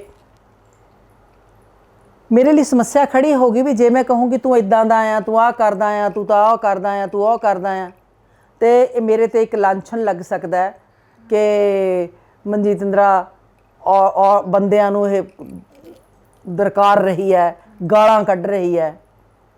ਹਾਲੇ ਵੀ ਉਹ ਲੋਕਾਂ ਨੂੰ ਔਖਾ ਲੱਗੇ। ਇਸੇ ਕਰਕੇ ਇਹਨਾਂ ਦੋਨਾਂ ਕਿਤਾਬਾਂ 'ਤੇ ਕਿਸੇ ਨੇ ਚਰਚਾ ਕਰਨ ਦੀ ਕੋਸ਼ਿਸ਼ ਨਹੀਂ ਕੀਤੀ। ਮੈਨੂੰ ਇੱਕ ਬੜੇ ਵੱਡੇ ਨਾਂ ਨੇ ਕਿਹਾ ਸੀ, ਉਹ ਬਈ ਬੱਸ ਕਰ, ਹੁਣ ਬੱਸ ਕਰ, ਬਹੁਤ ਕਰ। ਮੈਂ ਕਿਹਾ ਤੁਹਾਨੂੰ ਆਪਣਾ ਚਿਹਰਾ ਤਾਂ ਨਹੀਂ ਨਜ਼ਰ ਆਇਆ? ਉਹ ਕੁੜੀਏ ਬੱਸ ਕਰ ਤੂੰ। ਤੋ ਮੈਂ ਫਿਰ ਇਹ ਸੋਚਿਆ, ਵੈਸੇ ਤਾਂ ਸਾਰੀ ਗੁਰਬਾਣੀ ਜੀਵ ਇਸਤਰੀ ਨੇ ਲਿਖੀ ਹੈ, ਸਾਰੀ ਦੀ ਸਾਰੀ ਗੁਰਬਾਣੀ। ਤੋ ਸ਼ਿਵ ਕੁਮਾਰ ਬਟਾਲਵੀ ਨੇ ਲੂਣਾ ਮਰਦ ਹੋ ਕੇ ਇੱਕ ਔਰਤ ਦੇ ਰੂਪ 'ਚ ਲਿਖੀ ਹੈ। ਅਤੇ ਮੈਨੂੰ ਲੱਗਾ ਕਿ ਮੈਂ ਇਹ ਮਰਦ ਵੱਲੋਂ ਕਵਿਤਾ ਕਿਉਂ ਨਹੀਂ ਲਿਖ ਸਕਦੀ। ਤੋ ਅਲਖ ਦੀ ਸਾਰੀ ਕਵਿਤਾ ਮਰਦ ਵੱਲੋਂ ਕਵਿਤਾ ਹੈ। ਮੈਂ ਕਿੰਨਾ ਢੌਂਗੀ ਹਾਂ, ਕਿੰਨਾ ਚਾਲਬਾਜ਼ ਹਾਂ, ਉਹ ਜਿੱਥੇ ਦੇਖਾਂ ਤਵੀ ਪਰਾਤ ਉੱਥੇ ਗਾਵਾਂ ਸਾਰੀ ਰਾਤ, ਹੈ ਨਾ। ਸੋ ਇਹਨਾਂ ਦੋਨਾਂ ਕਿਤਾਬਾਂ ਦੇ ਵਿੱਚ ਮੈਂ ਇਹ ਗੱਲ ਕਰਨ ਦੀ ਕੋਸ਼ਿਸ਼ ਕੀਤੀ ਹੈ, ਇਸ ਵਿਸ਼ੇ ਨੂੰ ਛੇੜਿਆ। ਮੈਨੂੰ ਚੰਗਾ ਲੱਗਾ ਕਿ ਤੂੰ ਪਹਿਲ ਕੀਤੀ ਕਿ ਇਹਨਾਂ ਕਿਤਾਬਾਂ ਬਾਰੇ ਗੱਲ ਕਰਦਿਆਂ ਹੋਇਆਂ ਅਸੀਂ ਇਸ ਸਮਾਜ ਦੇ ਇਸ ਘਿਨਾਉਣੇ ਚਿੱਤਰ ਨੂੰ ਵੇਖ ਸਕੀਏ, ਵਾਚ ਸਕੀਏ। ਇਹ ਜ਼ਰੂਰੀ ਹੈ, ਇਹ ਸੰਭਲਣਾ ਬਹੁਤ ਜ਼ਰੂਰੀ ਹੈ। ਇਹ ਸਾਡਾ ਵੈਸਟ ਨਹੀਂ ਹੈ। ਇਹ ਅਸੀਂ ਕੋਈ ਸਾਡਾ ਕਲਚਰ ਜਿਹੜਾ ਹੈ ਨਾ, ਭਾਰਤੀ ਕਲਚਰ ਹੈ ਜਿਹੜਾ, ਇਹ ਸ਼ਰਮੋ ਹਯਾ ਵਾਲਾ ਕਲਚਰ ਹੈ। ਅਸੀਂ ਕੁੜੀਆਂ ਸਾਡੀਆਂ ਡਰੈਸਅਪ ਵੀ ਉਵੇਂ ਹੋਣ ਲੱਗ ਗਈਆਂ ਜਿਵੇਂ ਦੇ ਬਾਹਰਲੇ ਲੋਕ ਡਰੈਸਅਪ ਹੁੰਦੇ ਨੇ। ਕੋਈ ਮਾੜੀ ਗੱਲ ਨਹੀਂ ਹੈ। ਮੈਂ ਡਰੈਸਿਸ ਨੂੰ, ਜਾਂ ਮੈਂ ਤਾਂ ਆਪ ਬੜੀ ਬੇਬਾਕ ਹਾਂ, ਇਸ ਬੇਬਾਕੀ ਨੂੰ ਮੈਂ ਬੜਾ ਮੈਨੂੰ ਬੁਰਾ ਨਹੀਂ ਲੱਗਦਾ। ਲੇਕਿਨ ਉਹਨਾਂ ਦੇ ਕੀ ਹੁੰਦਾ ਕਿ ਸਾਡੇ ਹੁਣ ਮੈਂ ਇੱਥੇ ਫਿਰ ਇਹ ਸ਼ਾਇਦ ਇਹ ਤੋਂ ਬਾਹਰਲੀ ਗੱਲ ਕਰ ਰਹੀ ਹਾਂ। ਵਿਦੇਸ਼ ਵਿੱਚ ਕੀ ਹੈ ਕਿ ਤੁਸੀਂ ਉਹ ਕੁੜੀ ਨੂੰ ਪੁੱਛੇਗਾ, ਮੁੰਡਾ ਪੁੱਛੇਗਾ ਕਿ will you go on date with me, ਕੁੜੀ ਨੇ ਆਰਾਮ ਕਹਿਣਾ ਵੀ ਨੋ, ਮੁੰਡੇ ਕਹਿਣ ਸੇ ਓਕੇ। ਸਾਡੇ ਇੱਥੇ ਕੀ ਹੁੰਦਾ ਹੈ, ਜੇ ਮੁੰਡੇ ਨੇ ਕਹਿਣਾ ਵੀ ਤੂੰ ਨਾਲ ਚੱਲੇਂਗੀ, ਉਹਨੇ ਕਹਿਣਾ ਨਹੀਂ, ਉਹ ਫਿਰ ਕਹਿਣਾ ਤੂੰ, ਤੇਰੀ ਹਿੰਮਤ ਕਿਵੇਂ ਬਈ ਇਹ ਕਹਿਣ ਦੀ। ਇਹ ਸਾਡਾ ਜਿਹੜਾ ਮਰਦ ਦੀ ਹਉਮੈ ਹੈ, ਜਿਹੜਾ ਮਰਦ ਦਾ ਸਾਡਾ ਉਹ ਵਿੱਚ ਉਹਦਾ ਮਰਦ ਦੇ ਅੰਦਰਲਾ ਵਹਿਸ਼ੀ ਹੈ, ਉਹ ਜਾਗਦਾ ਹੈ। ਤੋ ਮੇਰਾ ਖਿਆਲ ਹੈ ਵੀ ਉਹ ਮੇਚ ਦਾ ਨਹੀਂ ਹੈ ਇਹਨਾਂ ਦੇ, ਉਹ ਕਲਚਰ ਇਹਨਾਂ ਦੇ ਮੇਚ ਦਾ ਨਹੀਂ, ਸਾਡੇ ਮੇਚ ਦਾ ਨਹੀਂ ਹੈ। ਇਸ ਮੇਚ ਦਾ ਹੋਏਗਾ ਮੈਨੂੰ ਨਹੀਂ ਪਤਾ, ਲੱਗ ਸਕਦਾ ਸਮਾਂ ਮੇਚ ਦਾ ਹੋ ਵੀ ਸਕਦਾ, ਪਰ ਉਹਨਾਂ ਕੁ ਸਾਡੇ ਇੱਥੇ ਕੁੜੀਆਂ ਸੁਰੱਖਿਅਤ ਨਹੀਂ ਹੈਗੀਆਂ। ਮੈਂ ਅੱਗੇ ਵੀ ਗੱਲ ਕੀਤੀ ਹੋਈ ਹੈ ਵੀ ਕੋਈ ਕੁੜੀ ਨੂੰ ਪਗਡੰਡੀ ਤਾਂ ਦਿਓ। ਮੈਂ ਇਸ ਉਮਰ 'ਚ ਜਾ ਕੇ ਵੀ ਜਿਹੜੀਆਂ ਕੁੜੀਆਂ, ਮੈਂ ਕੱਲੀ ਕਿਤੇ ਸੜਕ 'ਤੇ ਰਾਤ ਨੂੰ ਜਾ ਰਹੀ ਹਾਂ ਤਾਂ ਡਰ ਲੱਗਦਾ, ਦਿਨ ਵੀ ਹੋਵੇ ਤਾਂ ਡਰ ਲੱਗਦਾ ਬਿਲਕੁਲ। ਕਿਉਂਕਿ ਸਾਰੇ ਦਾ ਸਾਰਾ ਜਿਹੜਾ ਆ ਉਹ ਮਲੀਨਤਾ ਔਰਤ ਨੇ ਭੁਗਤਣੀ ਹੈ, ਉਹ ਬੰਦੇ ਨੇ ਨਹੀਂ ਭੁਗਤਣੀ ਹੁੰਦੀ। ਸੋ ਇਹ ਵਿਸ਼ਾ ਬੜਾ ਗਹਿਰਾ ਆ। ਜੇ ਆਪਾਂ ਇਸ ਐਕਸਟਰਾ ਰਿਲੇਸ਼ਨਸ ਨੂੰ, ਵਿਵਾਹਿਤ ਰਿਸ਼ਤੇ ਨੂੰ ਕਰੀਏ, ਇਹ ਕੋਈ ਨਵਾਂ ਨਹੀਂ ਹੈਗਾ। ਇਹ ਸਾਡਾ ਪੁਰਾਣਾ ਰਾਜਿਆਂ ਮਹਾਰਾਜਿਆਂ ਤੋਂ ਚੱਲਿਆ ਆਉਂਦਾ ਹੈ ਕਿ ਜਿਹੜੀ ਕੁੜੀ ਸੋਹਣੀ ਲੱਗੀ ਚੱਕ ਲਈ। ਉਹ ਉੱਥੇ ਨਾ ਕੁੜੀ ਦੀ ਹਾਂ ਹੋਣੀ ਹੈ, ਕੋ ਫਲਾਣੇ ਮਹਾਰਾਜੇ ਦੀ ਪਤਾ ਹੀ ਹੈ ਤੁਹਾਨੂੰ 360 ਰਾਣੀਆਂ ਸੀ। ਅਸੀਂ ਕ੍ਰਿਸ਼ਨ ਮਹਾਰਾਜ ਦੀ ਲੀਲਾ ਕਹਿੰਦੇ ਹਾਂ ਅਸੀਂ, ਮੁਆਫ ਕਰਨਾ ਮੈਨੂੰ। ਲੇਕਿਨ ਜਦੋਂ ਰਾਜੇ ਮਹਾਰਾਜੇ ਕਰਦੇ ਨੇ ਉਹ ਮੈਨੂੰ ਇਤਫਾਕ ਹੋਇਆ, ਮੇਰਾ ਖਿਆਲ ਮੈਂ 9ਵੀਂ 'ਚ ਪੜ੍ਹਦੀ ਸੀ ਉਦੋਂ, 9ਵੀਂ 8ਵੀਂ 9ਵੀਂ 10ਵੀਂ 'ਚ। ਸਾਡੇ ਘਰ ਦੇ ਸਾਹਮਣੇ ਇੱਕ ਲੇਡੀ ਰਹਿੰਦੀ ਹੁੰਦੀ ਸੀ, ਮਾਂ ਆਪਣੀ ਨਾਲ। ਉਹਦੀ ਮਾਂ ਵੀ ਖਿਡਾਰੀ ਸੀ ਮਹਾਰਾਜੇ ਦੀ, ਮਹਾਰਾਜਾ ਭੁਪਿੰਦਰ ਸਿੰਘ ਦੇ। ਤੋ ਫਿਰ ਉਹ ਕੁੜੀ ਵੱਡੀ ਹੋਈ, ਉਹ ਬੜੀਆਂ ਗੱਲਾਂ ਦੱਸਦੀ ਸੀ ਕਿ ਤਿਆਰ ਹੋ ਕੇ ਸਵੇਰ ਨੂੰ ਸਾਰੀਆਂ ਰਾਣੀਆਂ ਤਿਆਰ ਹੋ ਕੇ ਆਪਣੇ ਬੈਠੀਆਂ ਹੁੰਦੀਆਂ, ਰਾਜੇ ਨੂੰ ਕਿਹੜੀ ਚੰਗੀ ਲੱਗਣੀ ਹੈ। ਔਰ ਹੋ ਸਕਦਾ ਰਾਜੇ ਨੂੰ ਗੋਲੀ ਚੰਗੀ ਲੱਗੇ ਕੋਈ। ਤਾਂ ਮੈਨੂੰ ਕਈ ਵਾਰ ਇਹ ਵੀ ਲੱਗਦਾ ਸੀ ਵੀ ਇਹ ਨਿਆਣਾ ਇਹਦਾ ਹੀ ਹੋਊਗਾ। ਸੋ ਇਹ ਕੋਈ ਨਵੇਂ ਰਿਸ਼ਤੇ ਨਹੀਂ ਹੈਗੇ, ਇਹ ਸਾਡੇ ਜਿਵੇਂ ਜਗੀਰਦਾਰਾਂ ਦੇ, ਜ਼ਿਮੀਂਦਾਰਾਂ ਦੇ ਵੱਡੇ ਤਕੜੇ ਜਿਹੜੇ ਲੈਂਡਲੋਰਡ ਸੀਗੇ, ਉਹਨਾਂ ਦੇ ਜਿਹੜੀਆਂ ਔਰਤਾਂ ਕੰਮ ਕਰਦੀਆਂ ਸੀ, ਉਹਨਾਂ ਨਾਲ ਰਿਸ਼ਤੇ ਹੋਣੇ, ਘਰ 'ਚ ਜਨਾਨੀ ਬੈਠੀ ਹੈ। ਇਹ ਕੋਈ ਨਵੇਂ ਰਿਸ਼ਤੇ ਨਹੀਂ ਹੈ ਕਿ ਅਸੀਂ ਮੈਂ ਕੋਈ ਨਵੇਂ ਰਿਸ਼ਤਿਆਂ ਦੀ ਗੱਲ ਕਰ ਰਹੀ ਹਾਂ। ਇਹ ਰਿਸ਼ਤੇ ਬੜੇ ਪੁਰਾਣੇ ਨੇ, ਇਹਨਾਂ ਦੀਆਂ ਜੜ੍ਹਾਂ ਬੜੀਆਂ ਡੂੰਘੀਆਂ ਨੇ। ਲੇਕਿਨ ਉਹ ਜਿਹੜੇ ਲੁਕੇ ਹੋਏ ਰਿਸ਼ਤੇ ਸੀ ਅੱਜ ਦੇ ਜਿਹੜੇ ਸਮੇਂ ਦੇ ਵਿੱਚ ਨੇ, ਉਹ ਉਜਾਗਰ ਹੋ ਕੇ ਸਾਹਮਣੇ ਆ ਗਏ ਨੇ। ਤੁਹਾਡੀ ਇਸ ਗੱਲ ਤੋਂ ਮੇਰੇ ਦਿਮਾਗ 'ਚ ਬਹੁਤ ਸਾਰੇ ਸਵਾਲ ਸੀ ਨਾ, ਮੈਨੂੰ ਸੀ ਤੁਸੀਂ ਆਪਣੀ ਗੱਲ ਜਦੋਂ ਖ਼ਤਮ ਕਰੋ। ਜਿਵੇਂ ਅੱਜ ਅਸੀਂ ਗੱਲ ਕਰ ਰਹੇ ਸੀਗੇ ਕਿ ਹੁਣ ਜਿਹੜੀ ਚੀਜ਼ ਇੰਨੀ ਖੁੱਲ੍ਹ ਕੇ ਬਾਹਰ ਕਿਉਂ ਆ ਰਹੀ ਆ, ਹੈ ਨਾ। ਜਿਵੇਂ ਆਪਾਂ ਕਹਿੰਦੇ ਵੀ ਤੁਸੀਂ ਕਿ ਪੁਰਾਣੇ ਬਹੁਤ ਨੇ, ਪਰ ਹੁਣ ਜਿਹੜਾ ਰੂਪ ਆ ਉਹ ਤਾਂ ਬਹੁਤ ਜ਼ਿਆਦਾ ਬਦਲਿਆ ਹੋਇਆ। ਅਤੇ ਸਰਬਜੀਤ ਭਾਜੀ ਜਿਵੇਂ ਕਹਿੰਦੇ ਵੀ ਇਹ ਚੀਜ਼ ਹੈ ਕਿ ਹੁਣ ਹਰੇਕ ਬੰਦਾ ਅਪਰੋਚੇਬਲ ਆ। ਪਹਿਲਾਂ ਅਸੀਂ ਕਿਸੇ ਦੀ ਜਨਾਨੀ ਨਾਲ ਗੱਲ ਕਰਨੀ ਹੁੰਦੀ ਸੀ ਤਾਂ ਸਾਨੂੰ ਡਰ ਲੱਗਦਾ ਹੁੰਦਾ ਸੀਗਾ, ਹੁਣ ਅਸੀਂ ਫੋਨ 'ਤੇ ਫੋਟੋਆਂ ਪਾ ਰਹੇ ਹਾਂ, ਲੋਕ ਦੇਖ ਰਹੇ ਨੇ, ਅਸੀਂ ਉਹਨੂੰ ਇੱਕ ਰਿਕੁਐਸਟ ਭੇਜਦੇ ਹਾਂ ਤਾਂ ਸਾਡੀ ਉਹਦੇ ਨਾਲ ਦੋਸਤੀ ਹੋ ਜਾਂਦੀ ਹੈ ਨਾ। ਬਹੁਤ ਜ਼ਿਆਦਾ ਕਾਰਨ ਇਹ ਹੋ ਸਕਦਾ। ਦੇਖੋ ਗੱਲ ਇਹ ਹੈ, ਜਿਹੜਾ ਮੀਡੀਆ ਹੈ ਨਾ, ਮੀਡੀਆ ਨੇ ਸਾਨੂੰ ਰਿਚ ਵੀ ਕੀਤਾ ਅਤੇ ਮੀਡੀਆ ਨੇ ਸਾਨੂੰ ਕੰਗਾਲ ਵੀ ਕੀਤਾ। ਜਿਹੜੀਆਂ ਸਾਡੀਆਂ ਫਿਲਮਾਂ ਬਣ ਰਹੀਆਂ ਨੇ, ਪੁਰਾਣੀਆਂ ਫਿਲਮਾਂ ਤੁਸੀਂ ਦੇਖੋ, यूं ही कोई मिल गया था सारे राह चलते चलते, साहिर दे गीत ने कि ये दुनिया अगर मिल भी जाए तो क्या है। अज दे ना तो गीत समझ आउंदे ने, ना म्यूजिक समझ आउंदा आ, ना फिल्मां समझ आउंदियां ने। साडे सो कॉल्ड सीरीयल ने, एक बंदा छड्ड के 10 विआह हुंदे ने, सास तो कभी बहू थी, है ना। की परोस रहे हैं असीं, की दिखा रहे हैं। ਦੂਜੇ ਪਹਿਲਾਂ ਔਰਤਾਂ ਘਰ ਦੀ ਚਾਰ ਦੀਵਾਰੀ ਤੱਕ ਮਹਦੂਦ ਸਨ, ਕੁੜੀਆਂ ਨੂੰ ਪੜ੍ਹਨ ਦੀ ਵੀ ਆਗਿਆ ਨਹੀਂ ਹੁੰਦੀ ਸੀ। ਮੇਰੇ ਤੱਕ, ਮੈਂ ਆਪਣੇ ਖਾਨਦਾਨ 'ਚ ਮੇਰੀ ਮਾਂ, ਮੇਰਾ ਖਿਆਲ ਹੈ ਕਿ ਮੇਰੇ ਖਾਨਦਾਨ 'ਚ ਮੇਰੀ ਮਾਂ ਪਹਿਲੀ ਔਰਤ ਸੀ ਜਿਹੜੀ ਉਸ ਵੇਲੇ ਮਿਊਜ਼ਿਕ ਦੀ ਪੋਸਟ ਗ੍ਰੈਜੂਏਟ ਸੀ। ਲੇਕਿਨ ਮੇਰੀ ਮਾਂ ਨੂੰ ਵੀ ਨੌਕਰੀ ਨਹੀਂ ਸੀ ਕਰਨ ਦਿੱਤੀ ਗਈ। ਮੇਰੀ ਦਾਦੀ ਨੇ ਮੇਰੇ ਪਾਪਾ ਨੂੰ ਕਿਹਾ, ਹਰਭਜਨਾ SDO ਦੀ ਕੱਲੀ ਕੱਲੀ ਧੀ ਹੈ, ਤੈਨੂੰ ਤਾਂ ਪਾਣੀ ਦਾ ਗਲਾਸ ਨਹੀਂ ਦੇਣਾ ਇਹਨੇ। ਸੋ ਔਰਤ ਨੂੰ ਵਿਆਹ ਕੇ ਲਿਆਉਂਦੇ ਆ ਇਸ ਕਰਕੇ ਉਹ ਬੰਦੀ ਬਣਾ ਕੇ ਲੈ ਕੇ ਆਉਣ ਦਾ ਮਤਲਬ ਸੀ। ਮੈਂ ਕੰਪੈਰੀਜ਼ਨ ਕਰਦੀ ਹਾਂ ਅੱਜ ਦੀ ਔਰਤ ਨਾਲ। ਅੱਜ ਦੀ ਔਰਤ ਦਫ਼ਤਰਾਂ 'ਚ ਕੰਮ ਕਰਦੀ ਹੈ, ਪਤੀ ਨਾਲ ਉਹ ਵੀ ਜਾਂਦੀ ਹੈ, ਲੇਕਿਨ ਬ੍ਰੇਕਫਾਸਟ ਵੀ ਤਿਆਰ ਕਰਨੀ ਹੈ, ਘਰ ਦਾ ਸਾਰਾ ਧਿਆਨ ਵੀ ਰੱਖਣਾ ਆ, ਬਿਲਕੁਲ ਬੱਚੇ ਵੀ ਸੰਭਾਲਣੇ ਨੇ, ਘਰ ਦੇ ਉਹ ਪਤੀ ਨੇ ਆ ਕੇ ਸ਼ਾਮ ਨੂੰ ਮਤਲਬ ਰੋਟੀ, ਦੁਪਹਿਰ ਦੀ ਰੋਟੀ ਪਤੀ ਦੀ ਵੀ ਡੱਬਾ ਤਿਆਰ ਕਰਕੇ ਦੇਣਾ, ਆਪ ਵੀ ਕਰਨਾ। ਪਤੀ ਨੇ ਕੀ ਕਰਨਾ ਹੈ? ਤਿਆਰ ਹੋਣਾ, ਜਾਣਾ।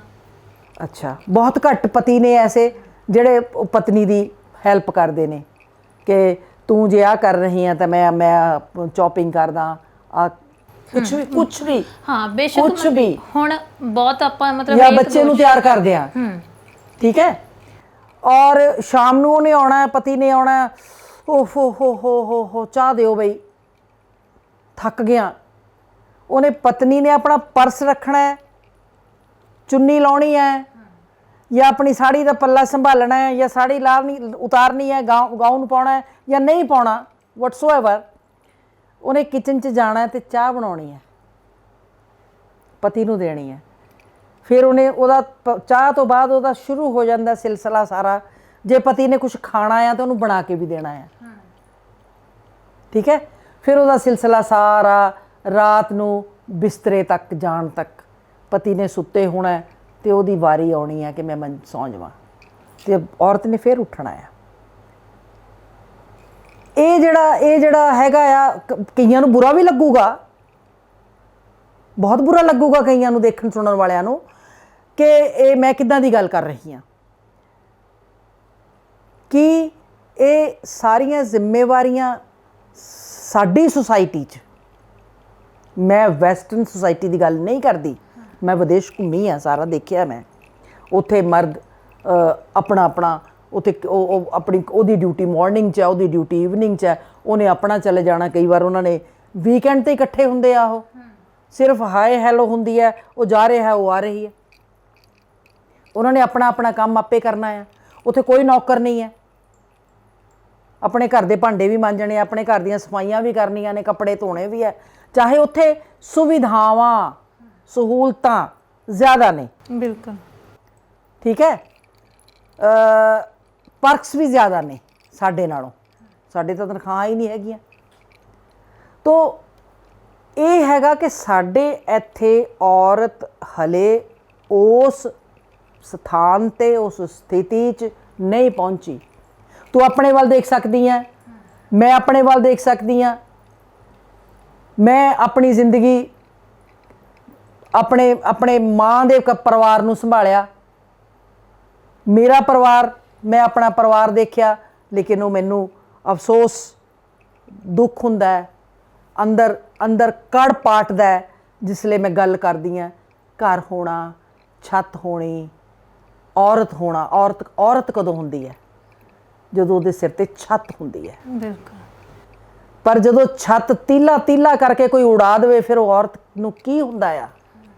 ਉਹ ਮਰ ਸਕਦੀ ਹੈ, ਉਹ ਸੁਸਾਈਡ ਵੀ ਕਰ ਸਕਦੀ ਆ, ਉਹ ਕਿਤੇ ਆਪਣੇ ਆਪ ਨੂੰ ਉਹ ਮੈਂਟਲ ਹੈਰਾਸਮੈਂਟ 'ਚ ਪਾਗਲ ਵੀ ਹੋ ਸਕਦੀ ਹੈ।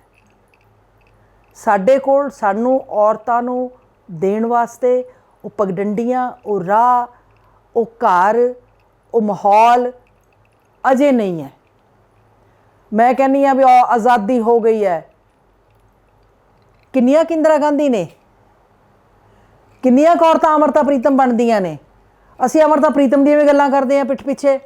ਇਸ ਕਿਤਾਬ 'ਚ ਜੇ ਮੈਂ ਦੋਨਾਂ ਕਿਤਾਬਾਂ ਦੀ ਗੱਲ ਕਰਾਂ, ਜਿਹੜੇ ਬੰਦੇ ਨੂੰ ਤੁਸੀਂ ਪ੍ਰਭਾਸ਼ਿਤ ਕਰ ਰਹੇ ਹੋ, ਹੈ ਨਾ, ਪਹਿਲੀ ਤੁਸੀਂ ਕੁੜੀ ਨੂੰ ਕਰ ਰਹੇ ਹੋ, ਜਿਹੜੀ ਇੱਕ ਵਿਆਹੇ ਹੋਏ ਬੰਦੇ ਨਾਲ ਸੰਬੰਧ 'ਚ ਆ, ਉਹ ਬੰਦਾ ਜਿਹੜਾ ਘਰੋਂ ਪੂਰੀ ਤਰ੍ਹਾਂ ਸੁਖੀ ਹੈ, ਅਤੇ ਅਲਖ ਕਿਤਾਬ ਦੇ ਵਿੱਚ ਵੀ ਜਿਹੜੇ ਬੰਦੇ ਦੀ ਤੁਸੀਂ ਗੱਲ ਕਰ ਰਹੇ ਹੋ, ਉਹ ਵੀ ਸੁਖੀ ਹੋ ਕੇ ਵੀ ਬਾਹਰ ਉਹ ਕਿਸੇ ਸੰਬੰਧ ਨੂੰ ਭੋਗ ਰਿਹਾ।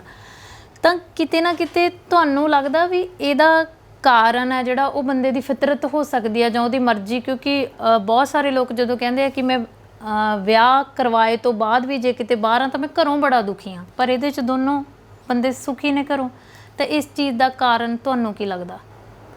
ਦੇਖੋ, ਗੱਲ ਇਹ ਹੈ ਕਿ ਦੁਖੀ ਸੁਖੀ ਦੀ ਗੱਲ ਨਹੀਂ ਹੋ ਸਕਦਾ। ਕਈ ਥਾਂ 'ਤੇ ਉਹ ਤਰੇੜਾਂ ਵੀ ਹੁੰਦੀਆਂ ਨੇ, ਪਰ ਬੰਦੇ ਦੇ ਵਿੱਚ, ਬੰਦੇ ਜਾਂ ਔਰਤ ਵਿੱਚ ਤਾਂ ਹੁੰਦਾ ਨਹੀਂ ਕਿ ਵੀ ਮੈਂ ਉਸ 'ਚੋਂ ਬਾਹਰ ਆਵਾਂ।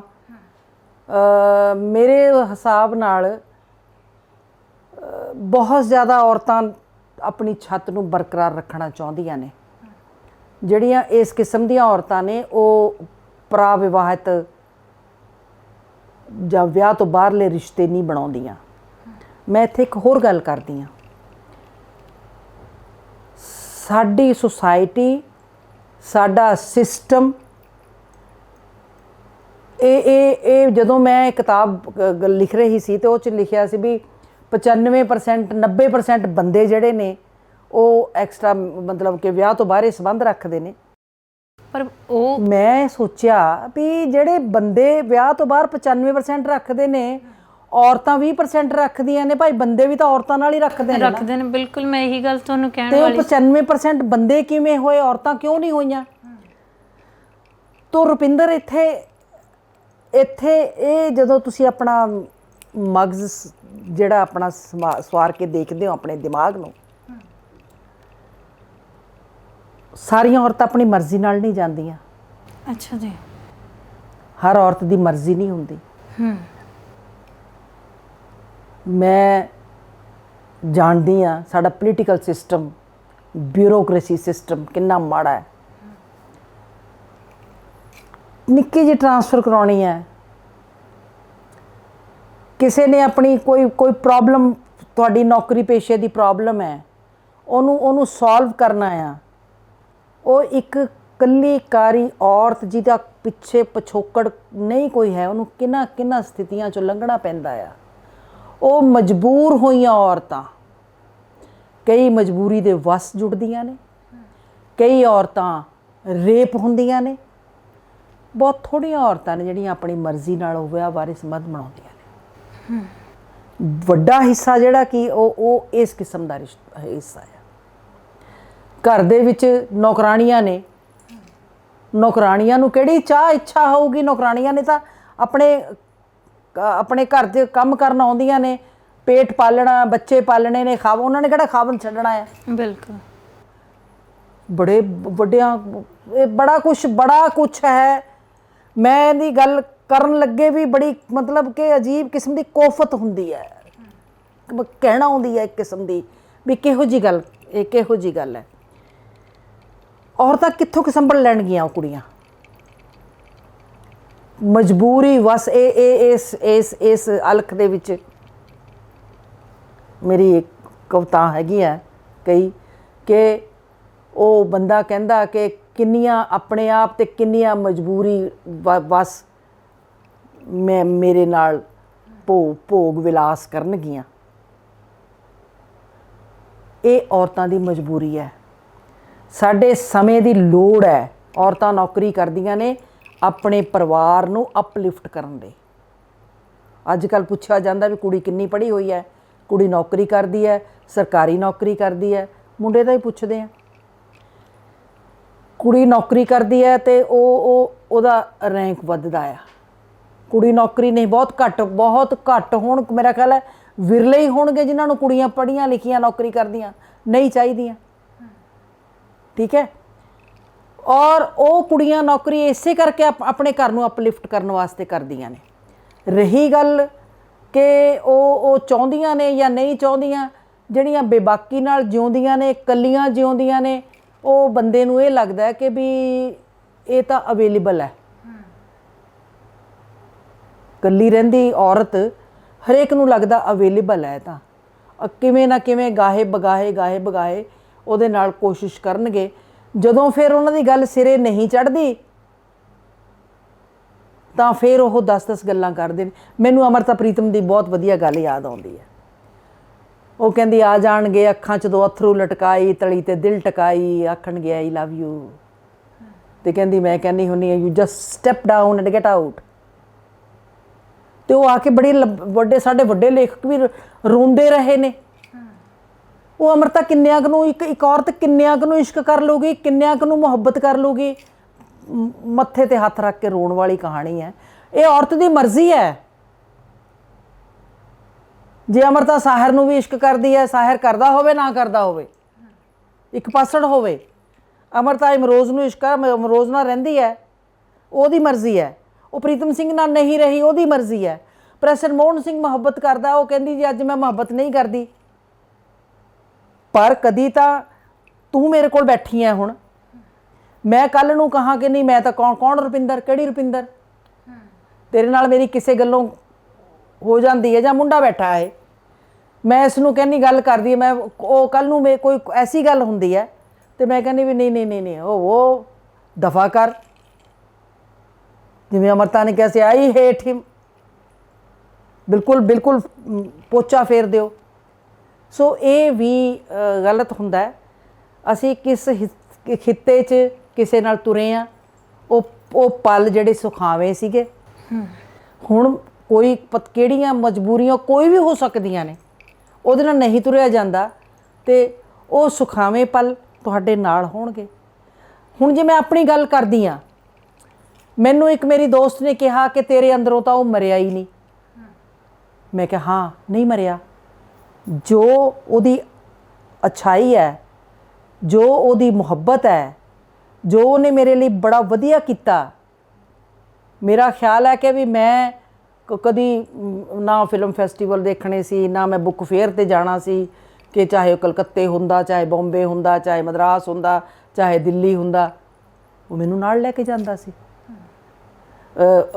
ਮੈਨੂੰ ਮਤਲਬ ਕਿ ਸਾਹਿਤ ਤੋਂ ਵੱਖਰੀਆਂ ਚੀਜ਼ਾਂ ਦੱਸਣੀਆਂ, ਤਾਂ ਮੈਂ ਕਿਉਂ ਨਹੀਂ ਯਾਦ ਕਰੂੰਗੀ। ਹਾਂ, ਉਹਦਾ ਮਾੜਾ ਪੱਖ ਮੈਂ ਨਹੀਂ ਯਾਦ ਕਰਦੀ। ਜਿਹੜਾ ਉਹਦਾ ਮਾੜਾ ਪੱਖ ਉਹ ਮੇਰਾ ਹੈ ਹੀ ਨਹੀਂ, ਚੰਗਾ ਪੱਖ ਹੈ ਉਹਨੂੰ ਮੈਂ ਆਪਣੇ ਨਾਲ ਕਿਉਂ ਨਹੀਂ ਰੱਖਾਂਗੀ। ਹਰ ਬੰਦੇ ਦੀਆਂ ਦੋ ਪਾਸੇ ਹੁੰਦੇ ਨੇ, ਇੱਕ ਚੰਗਾ ਪੱਖ ਹੁੰਦਾ, ਇੱਕ ਬੁਰਾ ਪੱਖ ਹੁੰਦਾ। ਤੁਸੀਂ ਚੰਗੇ ਪੱਖ ਨੂੰ ਜਿਹੜਾ ਹੈਗਾ ਉਹ ਯਾਦ ਕਰਦੇ ਹੋ, ਬੁਰੇ ਪੱਖ ਨੂੰ ਵੇਖ ਕੇ ਰੋਣਾ ਹੈ। ਜੇ ਰੋਣਾ ਤਾਂ ਮੇਰਾ ਖਿਆਲ ਹੈ ਕਿ ਉਹਨੂੰ ਭੁੱਲ ਜਾਣਾ ਚਾਹੀਦਾ, ਉਹਨੂੰ ਕਿਸੇ ਡੂੰਘੇ ਸਮੁੰਦਰ 'ਚ ਡੋਬ ਦੇਣਾ ਚਾਹੀਦਾ। ਹਾਂ, ਕਦੀ ਕਦੀ ਆਹ ਨਿਕਲਦੀ ਹੈ, ਹਰ ਇੱਕ ਬੰਦੇ ਦੇ ਨਿਕਲਦੀ ਆ। ਇਹ ਸਾਡਾ ਸੁਸਾਇਟੀ ਦਾ ਵਰਤਾਰਾ ਹੀ ਐਸਾ ਆ। ਫਿਰ ਉਹੀ ਗੱਲ ਆਉਂਦੀ ਹੈ ਕਿ ਦੇਖੋ, ਔਰਤਾਂ ਨੂੰ ਬੜਾ ਮਾੜਾ ਕਿਹਾ ਗਿਆ। ਪੱਠ ਰੰਨਾਂ ਦੀ ਦੋਸਤੀ ਖੁਰੀ, ਜਿਨ੍ਹਾਂ ਦੀ ਮੱਤ ਹੱਸ ਲਾਉਂਦੀਆਂ, ਜਿਹੜੀਆਂ ਰੋ ਕੇ ਦਿੰਦੀਆਂ। ਦੱਸ, ਇਹ ਬਾਬਾ ਨਾਨਕ ਹੀ ਨਹੀਂ ਹੈਗਾ ਇਕੱਲਾ, ਬਾਬਾ ਨਾਨਕ ਹੀ ਇਕੱਲਾ ਹੈ ਨਾ ਜਿਹੜਾ ਕਹਿੰਦਾ ਸੋਕੇ ਮੰਦਾ ਆਖੀਏ ਜਿੱਤ ਜੰਮੇ ਰਾਜਾ। ਪਰ ਮੰਦਾ ਆਖਣ ਦੀ ਜੋ 16ਵੀਂ ਸਦੀ 'ਚੋਂ ਕਿਹਾ ਗਿਆ ਜਿਹੜਾ, ਉਹ ਅੱਜ ਵੀ ਉਹੀ ਸ਼ਿਵ ਕੁਮਾਰ ਦੀ ਲੂਣਾ ਦੇਖੋ ਤੁਸੀਂ, ਜਦੋਂ ਲਿਖਦਾ ਆ ਸ਼ਿਵ ਕੁਮਾਰ ਨੇ ਕਿਵੇਂ ਔਰਤ ਨੂੰ, ਪਿਤਾ ਜੇ ਤੂੰ ਧੀ ਦਾ ਰੂਪ ਹੰਡਾਵੇ ਲੋਕਾਂ ਵੇ, ਤੈਨੂੰ ਲਾਜ ਨਾ ਆਵੇ, ਮੈਂ ਧੀ ਵਰਗੀ ਸਲਵਾਨ ਦੀ। ਲੇਕਿਨ ਅਸੀਂ ਸਾਹਿਤ 'ਚ ਵਾਹ ਬੱਲੇ ਕਰਦੇ ਹਾਂ।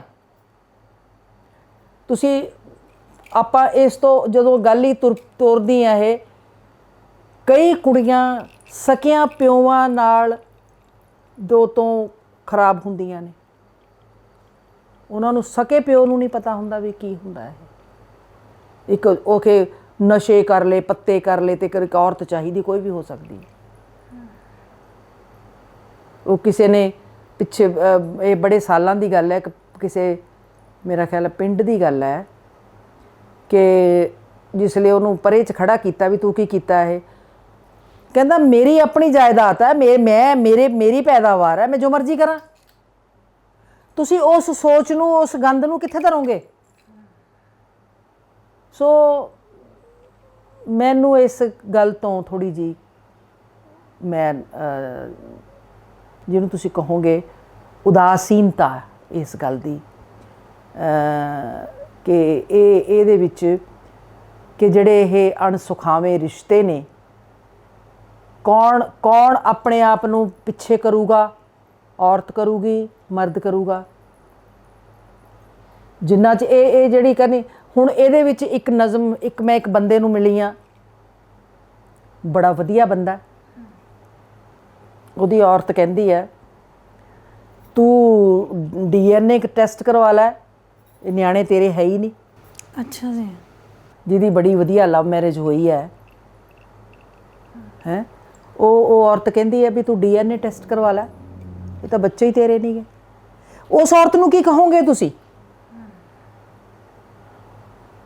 ਉਹ ਬੰਦੇ ਨੇ ਅੱਜ ਵੀ ਵਿਆਹ ਨਹੀਂ ਕਰਾਇਆ। ਉਹ ਪੁੱਬਾ ਮਾਰ ਕੇ ਰੋਇਆ ਵੀ ਜਿਸ ਨੂੰ ਮੈਂ ਇੰਨੀ ਮੁਹੱਬਤ ਨਾਲ ਰੱਖਿਆ, ਜਿਸ ਨੂੰ ਮੈਂ ਇੰਨਾ ਕੀਤਾ, ਤੇ ਉਹਨੇ ਬਾਹਰ ਮੂੰਹ ਮਾਰਿਆ।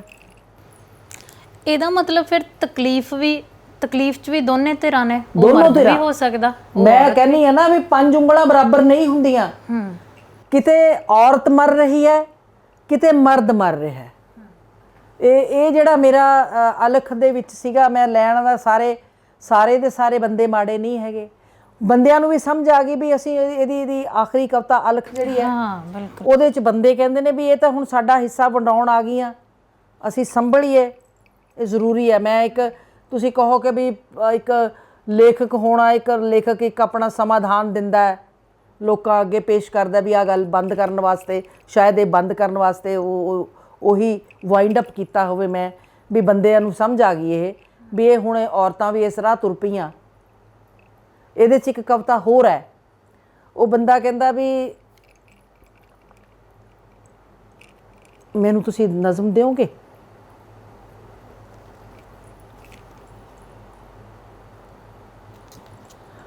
ਬੰਦਾ ਬੜਾ ਕਹਿੰਦਾ ਕਿ ਵੀ ਮੈਂ ਹਾਂ ਭਲਾ ਸੋਚ ਤੂੰ ਆਪਣੇ ਅੰਦਰਲੀ ਲਟ ਕਰਦੀ ਜੋਤ ਨੂੰ ਗੁੱਲ ਕਰਨ ਤੇ ਕਿਉਂ ਤੁਲੀ ਹੋਈ ਹੈ। ਪ੍ਰਿਯ ਦਰਸ਼ਨੀ, ਮੇਰੀ ਪਾਰਦਰਸ਼ਕਤਾ ਚੋਂ ਤੂੰ ਆਪਣਾ ਅਕਸ ਵੇਖ। ਮੈਂ ਤੈਨੂੰ ਪਹਿਰਨ ਵਿੱਚੋਂ ਵੇਖ ਰਿਹਾ ਹਾਂ। ਤੇਰੀਆਂ ਅੱਖਾਂ ਦੇ ਲਿਸ਼ਕਦੇ ਜੁਗਨੂ ਮੈਨੂੰ ਸੈਨਤਾ ਮਾਰ ਦੇ। ਤੇਰਾ ਲੂ ਲੂ ਅੰਗ ਅੰਗ ਤੇਰੇ ਹਰ ਸਵਾਸ ਨਾਲ ਤੜਪਦਾ ਲੁੱਛਦਾ ਤਪਸ਼ ਵਿੱਚ ਆਉਂਦਾ। ਹੁਣ ਉਹਨੂੰ ਲੱਗਦਾ ਹੈ ਤਪਸ਼ ਵਿੱਚ ਆਉਂਦਾ, ਜਿਉਂਦੇ ਜੀਵਨ ਦੀ ਸ਼ਾਦੀ ਭਰਦਾ। ਤੂੰ ਇਹਨਾਂ ਸੁਖੜੇ ਸਨੇੜਿਆਂ ਦੇ ਨਾਲ ਬਾਤੀ ਲੱਗ। ਸੁਭਾਉਕੀ ਹੀ ਮੈਂ ਤੇਰੀ ਹਰ ਗੁਲਾਈ ਨੂੰ ਪਿਆਰ ਨਾਲ ਪੁਚਕਾਰਨਾ ਤੇ ਸਲਾਉਣਾ ਚਾਹੁੰਦਾ ਹਾਂ। ਤੂੰ ਇਹ ਨਾ ਸੋਚ ਕਿ ਮੇਰੇ ਜੰਮੇ ਜਾਏ ਤੇਰੇ ਹਾਣ ਦੇ ਨੇ। ਤੂੰ ਇਹ ਨਾ ਸੋਚ ਤੇਰੇ ਜੰਮੇ ਜਾਏ ਮੇਰੇ ਜੰਮੇ ਜਾਏ ਤੇਰੇ ਹਾਣ ਦੇ ਨੇ। ਮੈਂ ਤਾਂ ਤੇਰਾ ਹਾਣ ਪ੍ਰਵਾਨ ਹੋਣਾ ਲੋਚਦਾ ਹਾਂ।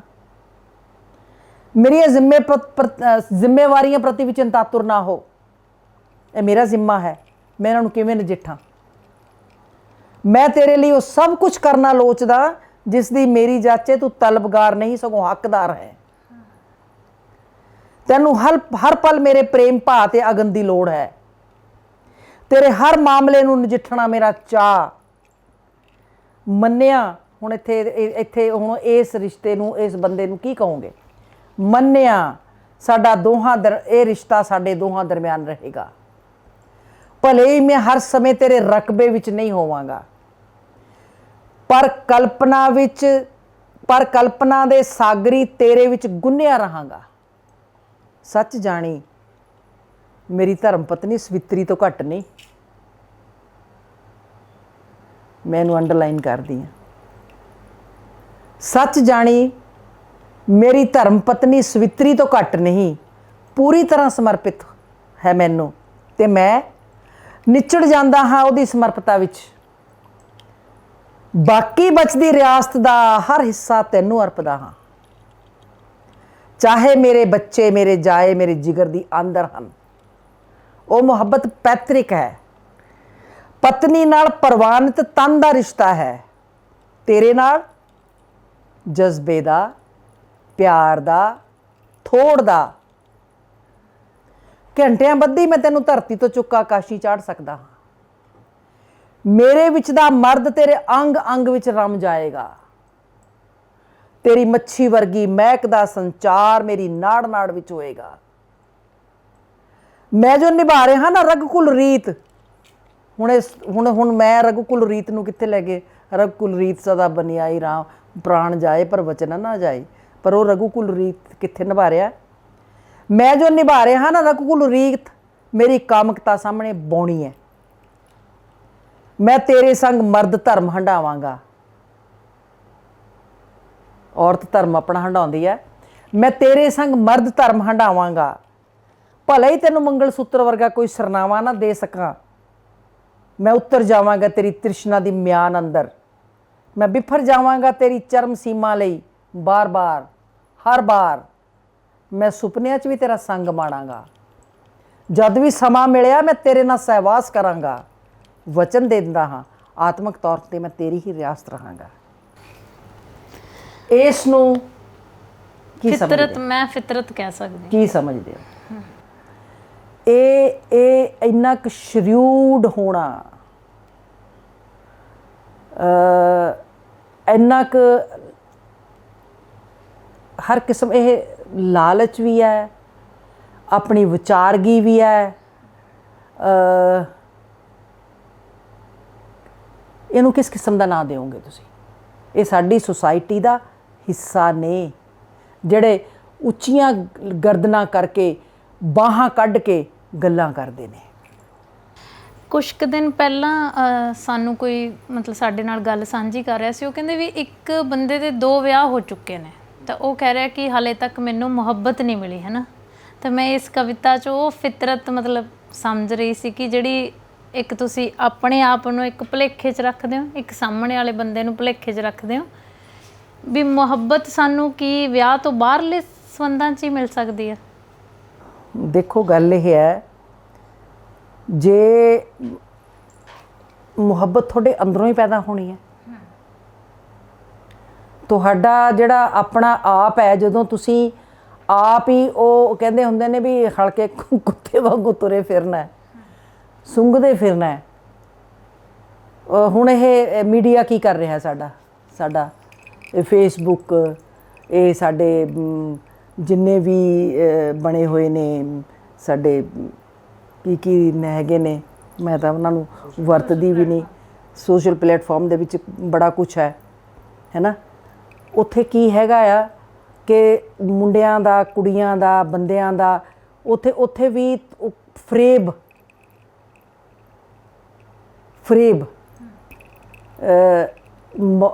ਬਹੁਤੇ ਗੱਲ 'ਚ ਤਾਂ ਕੁੜੀਆਂ ਮਾਰੀਆਂ ਜਾਂਦੀਆਂ ਨੇ ਕਿ ਉੱਥੇ ਜੀ ਇਸ਼ਕ ਹੋ ਗਿਆ, ਕੁੜੀ ਕਹਿੰਦੀ ਜੀ ਮੈਂ ਤਾਂ ਉਹਦੇ ਨਾਲ ਵਿਆਹ ਕਰਾਉਣਾ ਆ, ਉਹ ਚਾਹੇ ਜੋ ਮਰਜ਼ੀ ਹੋਵੇ। ਜਦੋਂ ਉਹਨੂੰ ਮਿਲਣ ਜਾਂਦੇ ਹੋ ਤਾਂ ਤੁਹਾਨੂੰ ਉਹਨੂੰ ਮਿਲਦਾ, ਉਹ ਪਹਿਲੀ ਗੱਲ ਤਾਂ ਮਿਲਣਾ ਹੀ ਨਹੀਂ ਚਾਹੁੰਦਾ।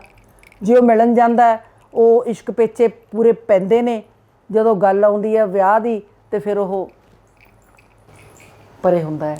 ਪਰ ਉਹ ਔਰਤਾਂ ਜਿਹੜੀਆਂ ਇਸ ਚੀਜ਼ ਨੂੰ ਹੰਡਾਉਂਦੀਆਂ ਨੇ, ਮੰਨ ਲਓ ਕੋਈ ਵੀ ਔਰਤ ਆ ਜਿਹਦੇ ਨਾਲ ਆਪਾਂ ਗੱਲ ਕਰੀਏ, ਜਿਹਦੇ ਘਰ ਵਾਲੇ ਦਾ ਕਿਸੇ ਬਾਹਰਲੀ ਔਰਤ ਨਾਲ ਸੰਬੰਧ ਆ, ਹੈ ਨਾ, ਉਹਨੂੰ ਕਦੇ ਵੀ ਆਪਦੇ ਘਰ ਵਾਲਾ ਬੁਰਾ ਨਹੀਂ ਲੱਗਦਾ। ਉਹ ਕਹਿੰਦੀ ਹੈ ਕਿ ਦੂਜੀ ਜਿਹੜੀ ਜਨਾਨੀ ਆ ਉਹਨੇ ਮੇਰਾ ਘਰ ਖਰਾਬ ਕੀਤਾ। ਜ਼ਿਆਦਾਤਰ ਜਿਹੜੀਆਂ ਅਨਮੈਰਿਡ ਕੁੜੀਆਂ ਨੇ, ਲੋਕ ਉਹਨਾਂ ਨੂੰ ਬਲੇਮ ਕਰਦੇ ਨੇ ਇਸ ਚੀਜ਼ ਲਈ, ਹੈ ਨਾ।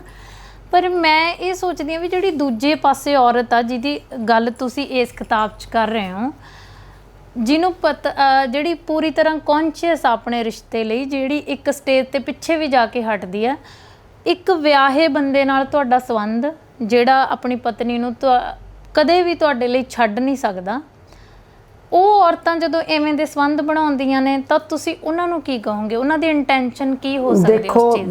ਦੇਖੋ ਇਹ ਗੱਲਾਂ ਦੋ ਤਰ੍ਹਾਂ ਦੀਆਂ ਨੇ। ਜਿਹੜੀ ਇਹਦੇ 'ਚ ਗੱਲ ਕੀਤੀ ਹੈ ਮੈਂ, ਵਿਆਹ ਬਾਰਾ ਸੰਬੰਧ, ਉਹ ਬੰਦੇ ਦੀ ਕਮੀਨਗੀ ਹੈ। ਯੰਗ ਹੈ, ਉਹ ਉਦਾਸੀ ਨਹੀਂ ਰਿਹਾ ਕਿ ਉਹਦਾ ਪਰਿਵਾਰ, ਉਹਦਾ ਮੈਰਿਟਲ ਸਟੇਟਸ ਕੀ ਹੈ। ਪਰ ਬਹੁਤ ਸਾਰੀਆਂ ਔਰਤਾਂ ਜਾਣਦਿਆਂ ਹੋਇਆਂ ਵੀ ਜਾਣਦੀਆਂ ਨੇ। ਉਹਦੇ ਵਿੱਚ ਕੀ ਹੁੰਦਾ ਹੈ ਕਿ ਜਾਂ ਤਾਂ ਤੁਹਾਡੀ ਲਸਟ ਹੈ, ਮੈਂ ਤਾਂ ਇਹ ਸਮਝਦੀ ਹਾਂ, ਜਿਹੜੀ ਦੇਖੋ ਭੁੱਖ ਹੈ, ਉਹਨੂੰ ਜਿੰਨੀ ਮਰਜ਼ੀ ਵਧਾ ਲਓ। ਤੁਸੀਂ ਇੱਕ ਆਪਣੀ ਸੁੱਕੀ ਰੋਟੀ ਖਾ ਕੇ ਵੀ ਤੁਹਾਡੀ ਭੁੱਖ ਮਿਟਦੀ ਹੈ, ਤੁਸੀਂ ਉਹਨੂੰ ਕਿਸੇ ਲੂਣ ਲਾ ਕੇ ਖਾਂਦੇ ਹੋ ਤਾਂ ਵੀ ਤੁਹਾਡੀ ਭੁੱਖ ਮਿਟਦੀ ਹੈ, ਸਵਾਦਲਾ ਖਾਣਾ ਖਾਂਦੇ ਹੋ ਤਾਂ ਵੀ ਤੁਹਾਡੀ ਭੁੱਖ ਮਿਟਦੀ ਹੈ।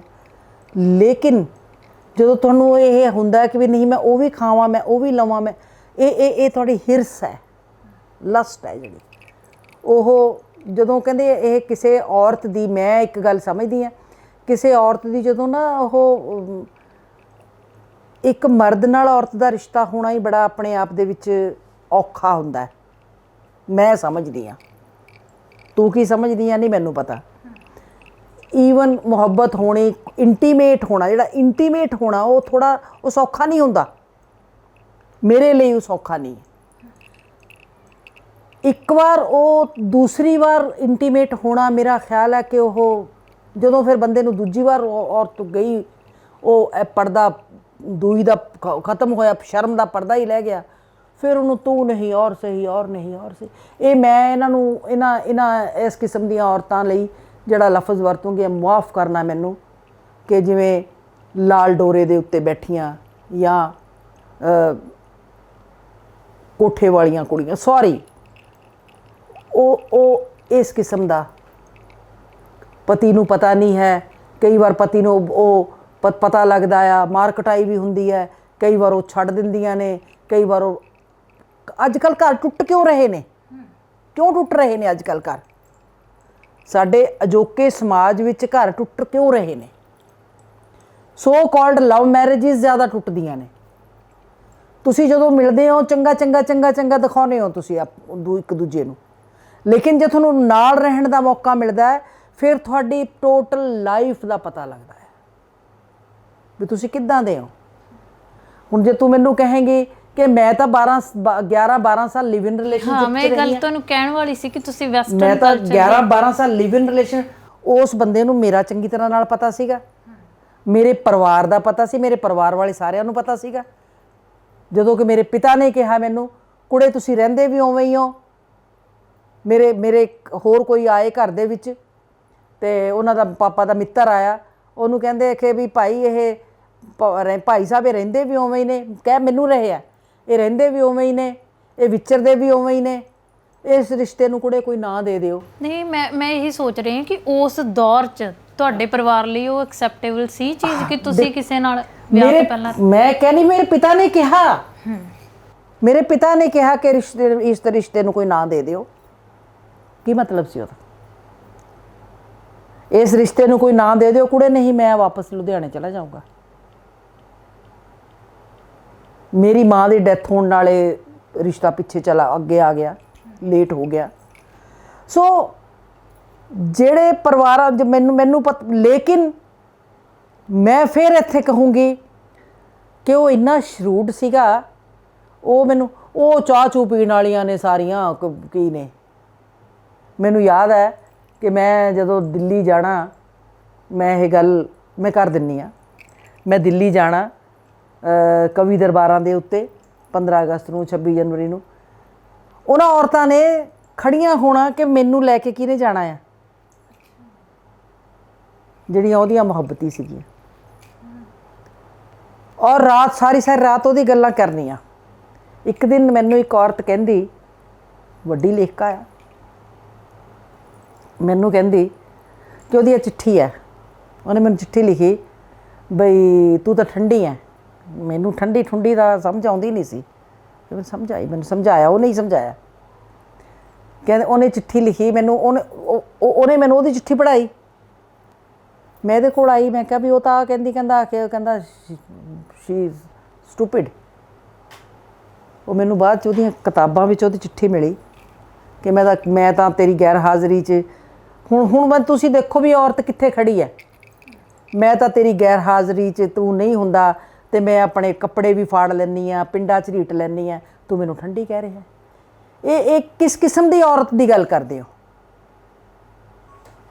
ਇੱਕ ਕਹਿੰਦੀ ਵੀ ਨਹੀਂ ਮੈਂ ਤਾਂ ਸਿਗਰਟਾਂ ਲੈਣੀਆਂ ਹੁੰਦੀਆਂ ਨੇ, ਦਾਰੂ ਪੀਣੀ ਹੁੰਦੀਆਂ ਨੇ, ਆਪਾਂ ਨੂੰ ਤਾਂ ਇੰਨਾ ਹੀ ਹੈਗਾ ਆ, ਅਦਰਵਾਈਜ਼ ਬਾਕੀ ਰਿਸ਼ਤੇ ਤਾਂ ਆਮ ਚੱਲਦੇ ਨੇ। ਤੁਸੀਂ ਆਪਦੇ ਟਾਈਮ ਦੀ ਗੱਲ ਮੈਂ ਆਪਣੇ ਟਾਈਮ ਦੀ, ਮੇਰੇ ਮਤਲਬ ਬਰਾਬਰ ਦੀਆਂ ਜਿਹੜੀਆਂ। ਫਿਰ ਮੈਂ ਕਿਹਾ, ਉਹ ਕਹਿੰਦੇ ਉਹ ਨਾ ਇਨਡਿਸਾਈਸਿਵ ਹੈ, ਫੈਸਲਾ ਕਰੇ ਤੇ ਫਿਰ ਮੈਂ ਮੈਰਿਜ ਕਰਾਂ। ਮੈਂ ਕਿਹਾ ਭਾਈ ਮੈਂ ਉਹਦੇ ਵਿਆਹ ਕਰਾ ਰਹੀ ਹਾਂ ਉਹਦੇ ਨਾਲ। ਸਭ ਕੁਝ ਜਾਣਦੇ ਹੋਏ ਵੀ ਤੁਸੀਂ ਵਿਆਹ ਕਰਾ? ਮੈਂ ਜਿਸ ਵੇਲੇ ਉਹਨੂੰ ਕਿਹਾ, ਮੈਂ ਕਿਹਾ ਵੀ ਆਹ ਕੀ ਬਕਵਾਸ ਹੈ, ਉਹ ਕਹਿੰਦਾ ਨਹੀਂ, ਕਹਿੰਦਾ ਐਵੇਂ ਕੋਈ ਗੱਲ ਨਹੀਂ। ਉਦੋਂ ਮੈਂ ਕਹਿ ਰਹੀ ਹਾਂ ਕਿਉਂਕਿ ਮੈਨੂੰ ਲੱਗਦਾ ਕਿ ਉਹ ਮੈਨੂੰ ਮੁਹੱਬਤ ਕਰਦਾ ਸੀ। ਮੈਨੂੰ ਲੱਗਦਾ ਸੀ ਕਿ ਮੇਰੇ ਤੋਂ ਵੱਧ ਕੋਈ ਮੁਹੱਬਤ ਕਰ ਹੀ ਨਹੀਂ ਸਕਦਾ, ਕੋਈ ਕਰ ਹੀ ਨਹੀਂ ਸਕਦਾ। ਤੋ ਬਕਾਇਦਾ ਤੌਰ ਦੇ ਉੱਤੇ ਸੋਸ਼ਲ, ਲੇਕਿਨ ਉਹ ਨਹੀਂ ਚੱਲਿਆ। ਇਹਦਾ ਮਤਲਬ ਇਹਦੇ 'ਚ ਬੰਦਾ ਬਹੁਤ ਚਲਾਕ ਫਿਤਰਤ ਦਾ, ਇਹਨਾਂ ਸੰਬੰਧਾਂ 'ਚ ਬੰਦੇ ਨੂੰ ਜ਼ਿਆਦਾ ਚਲਾਕ ਫਿਤਰਤ ਦਾ ਆਪਾਂ ਕਹਿ ਸਕਦੇ ਕਿ ਉਹਨੂੰ ਪਤਾ ਕਿ ਕਿਸੇ ਨੂੰ ਕਿਵੇਂ ਵਲਣਾ ਇਸ ਚੀਜ਼ 'ਚ, ਹੈ ਨਾ। ਕਿਹਾ ਜਾ ਸਕਦਾ।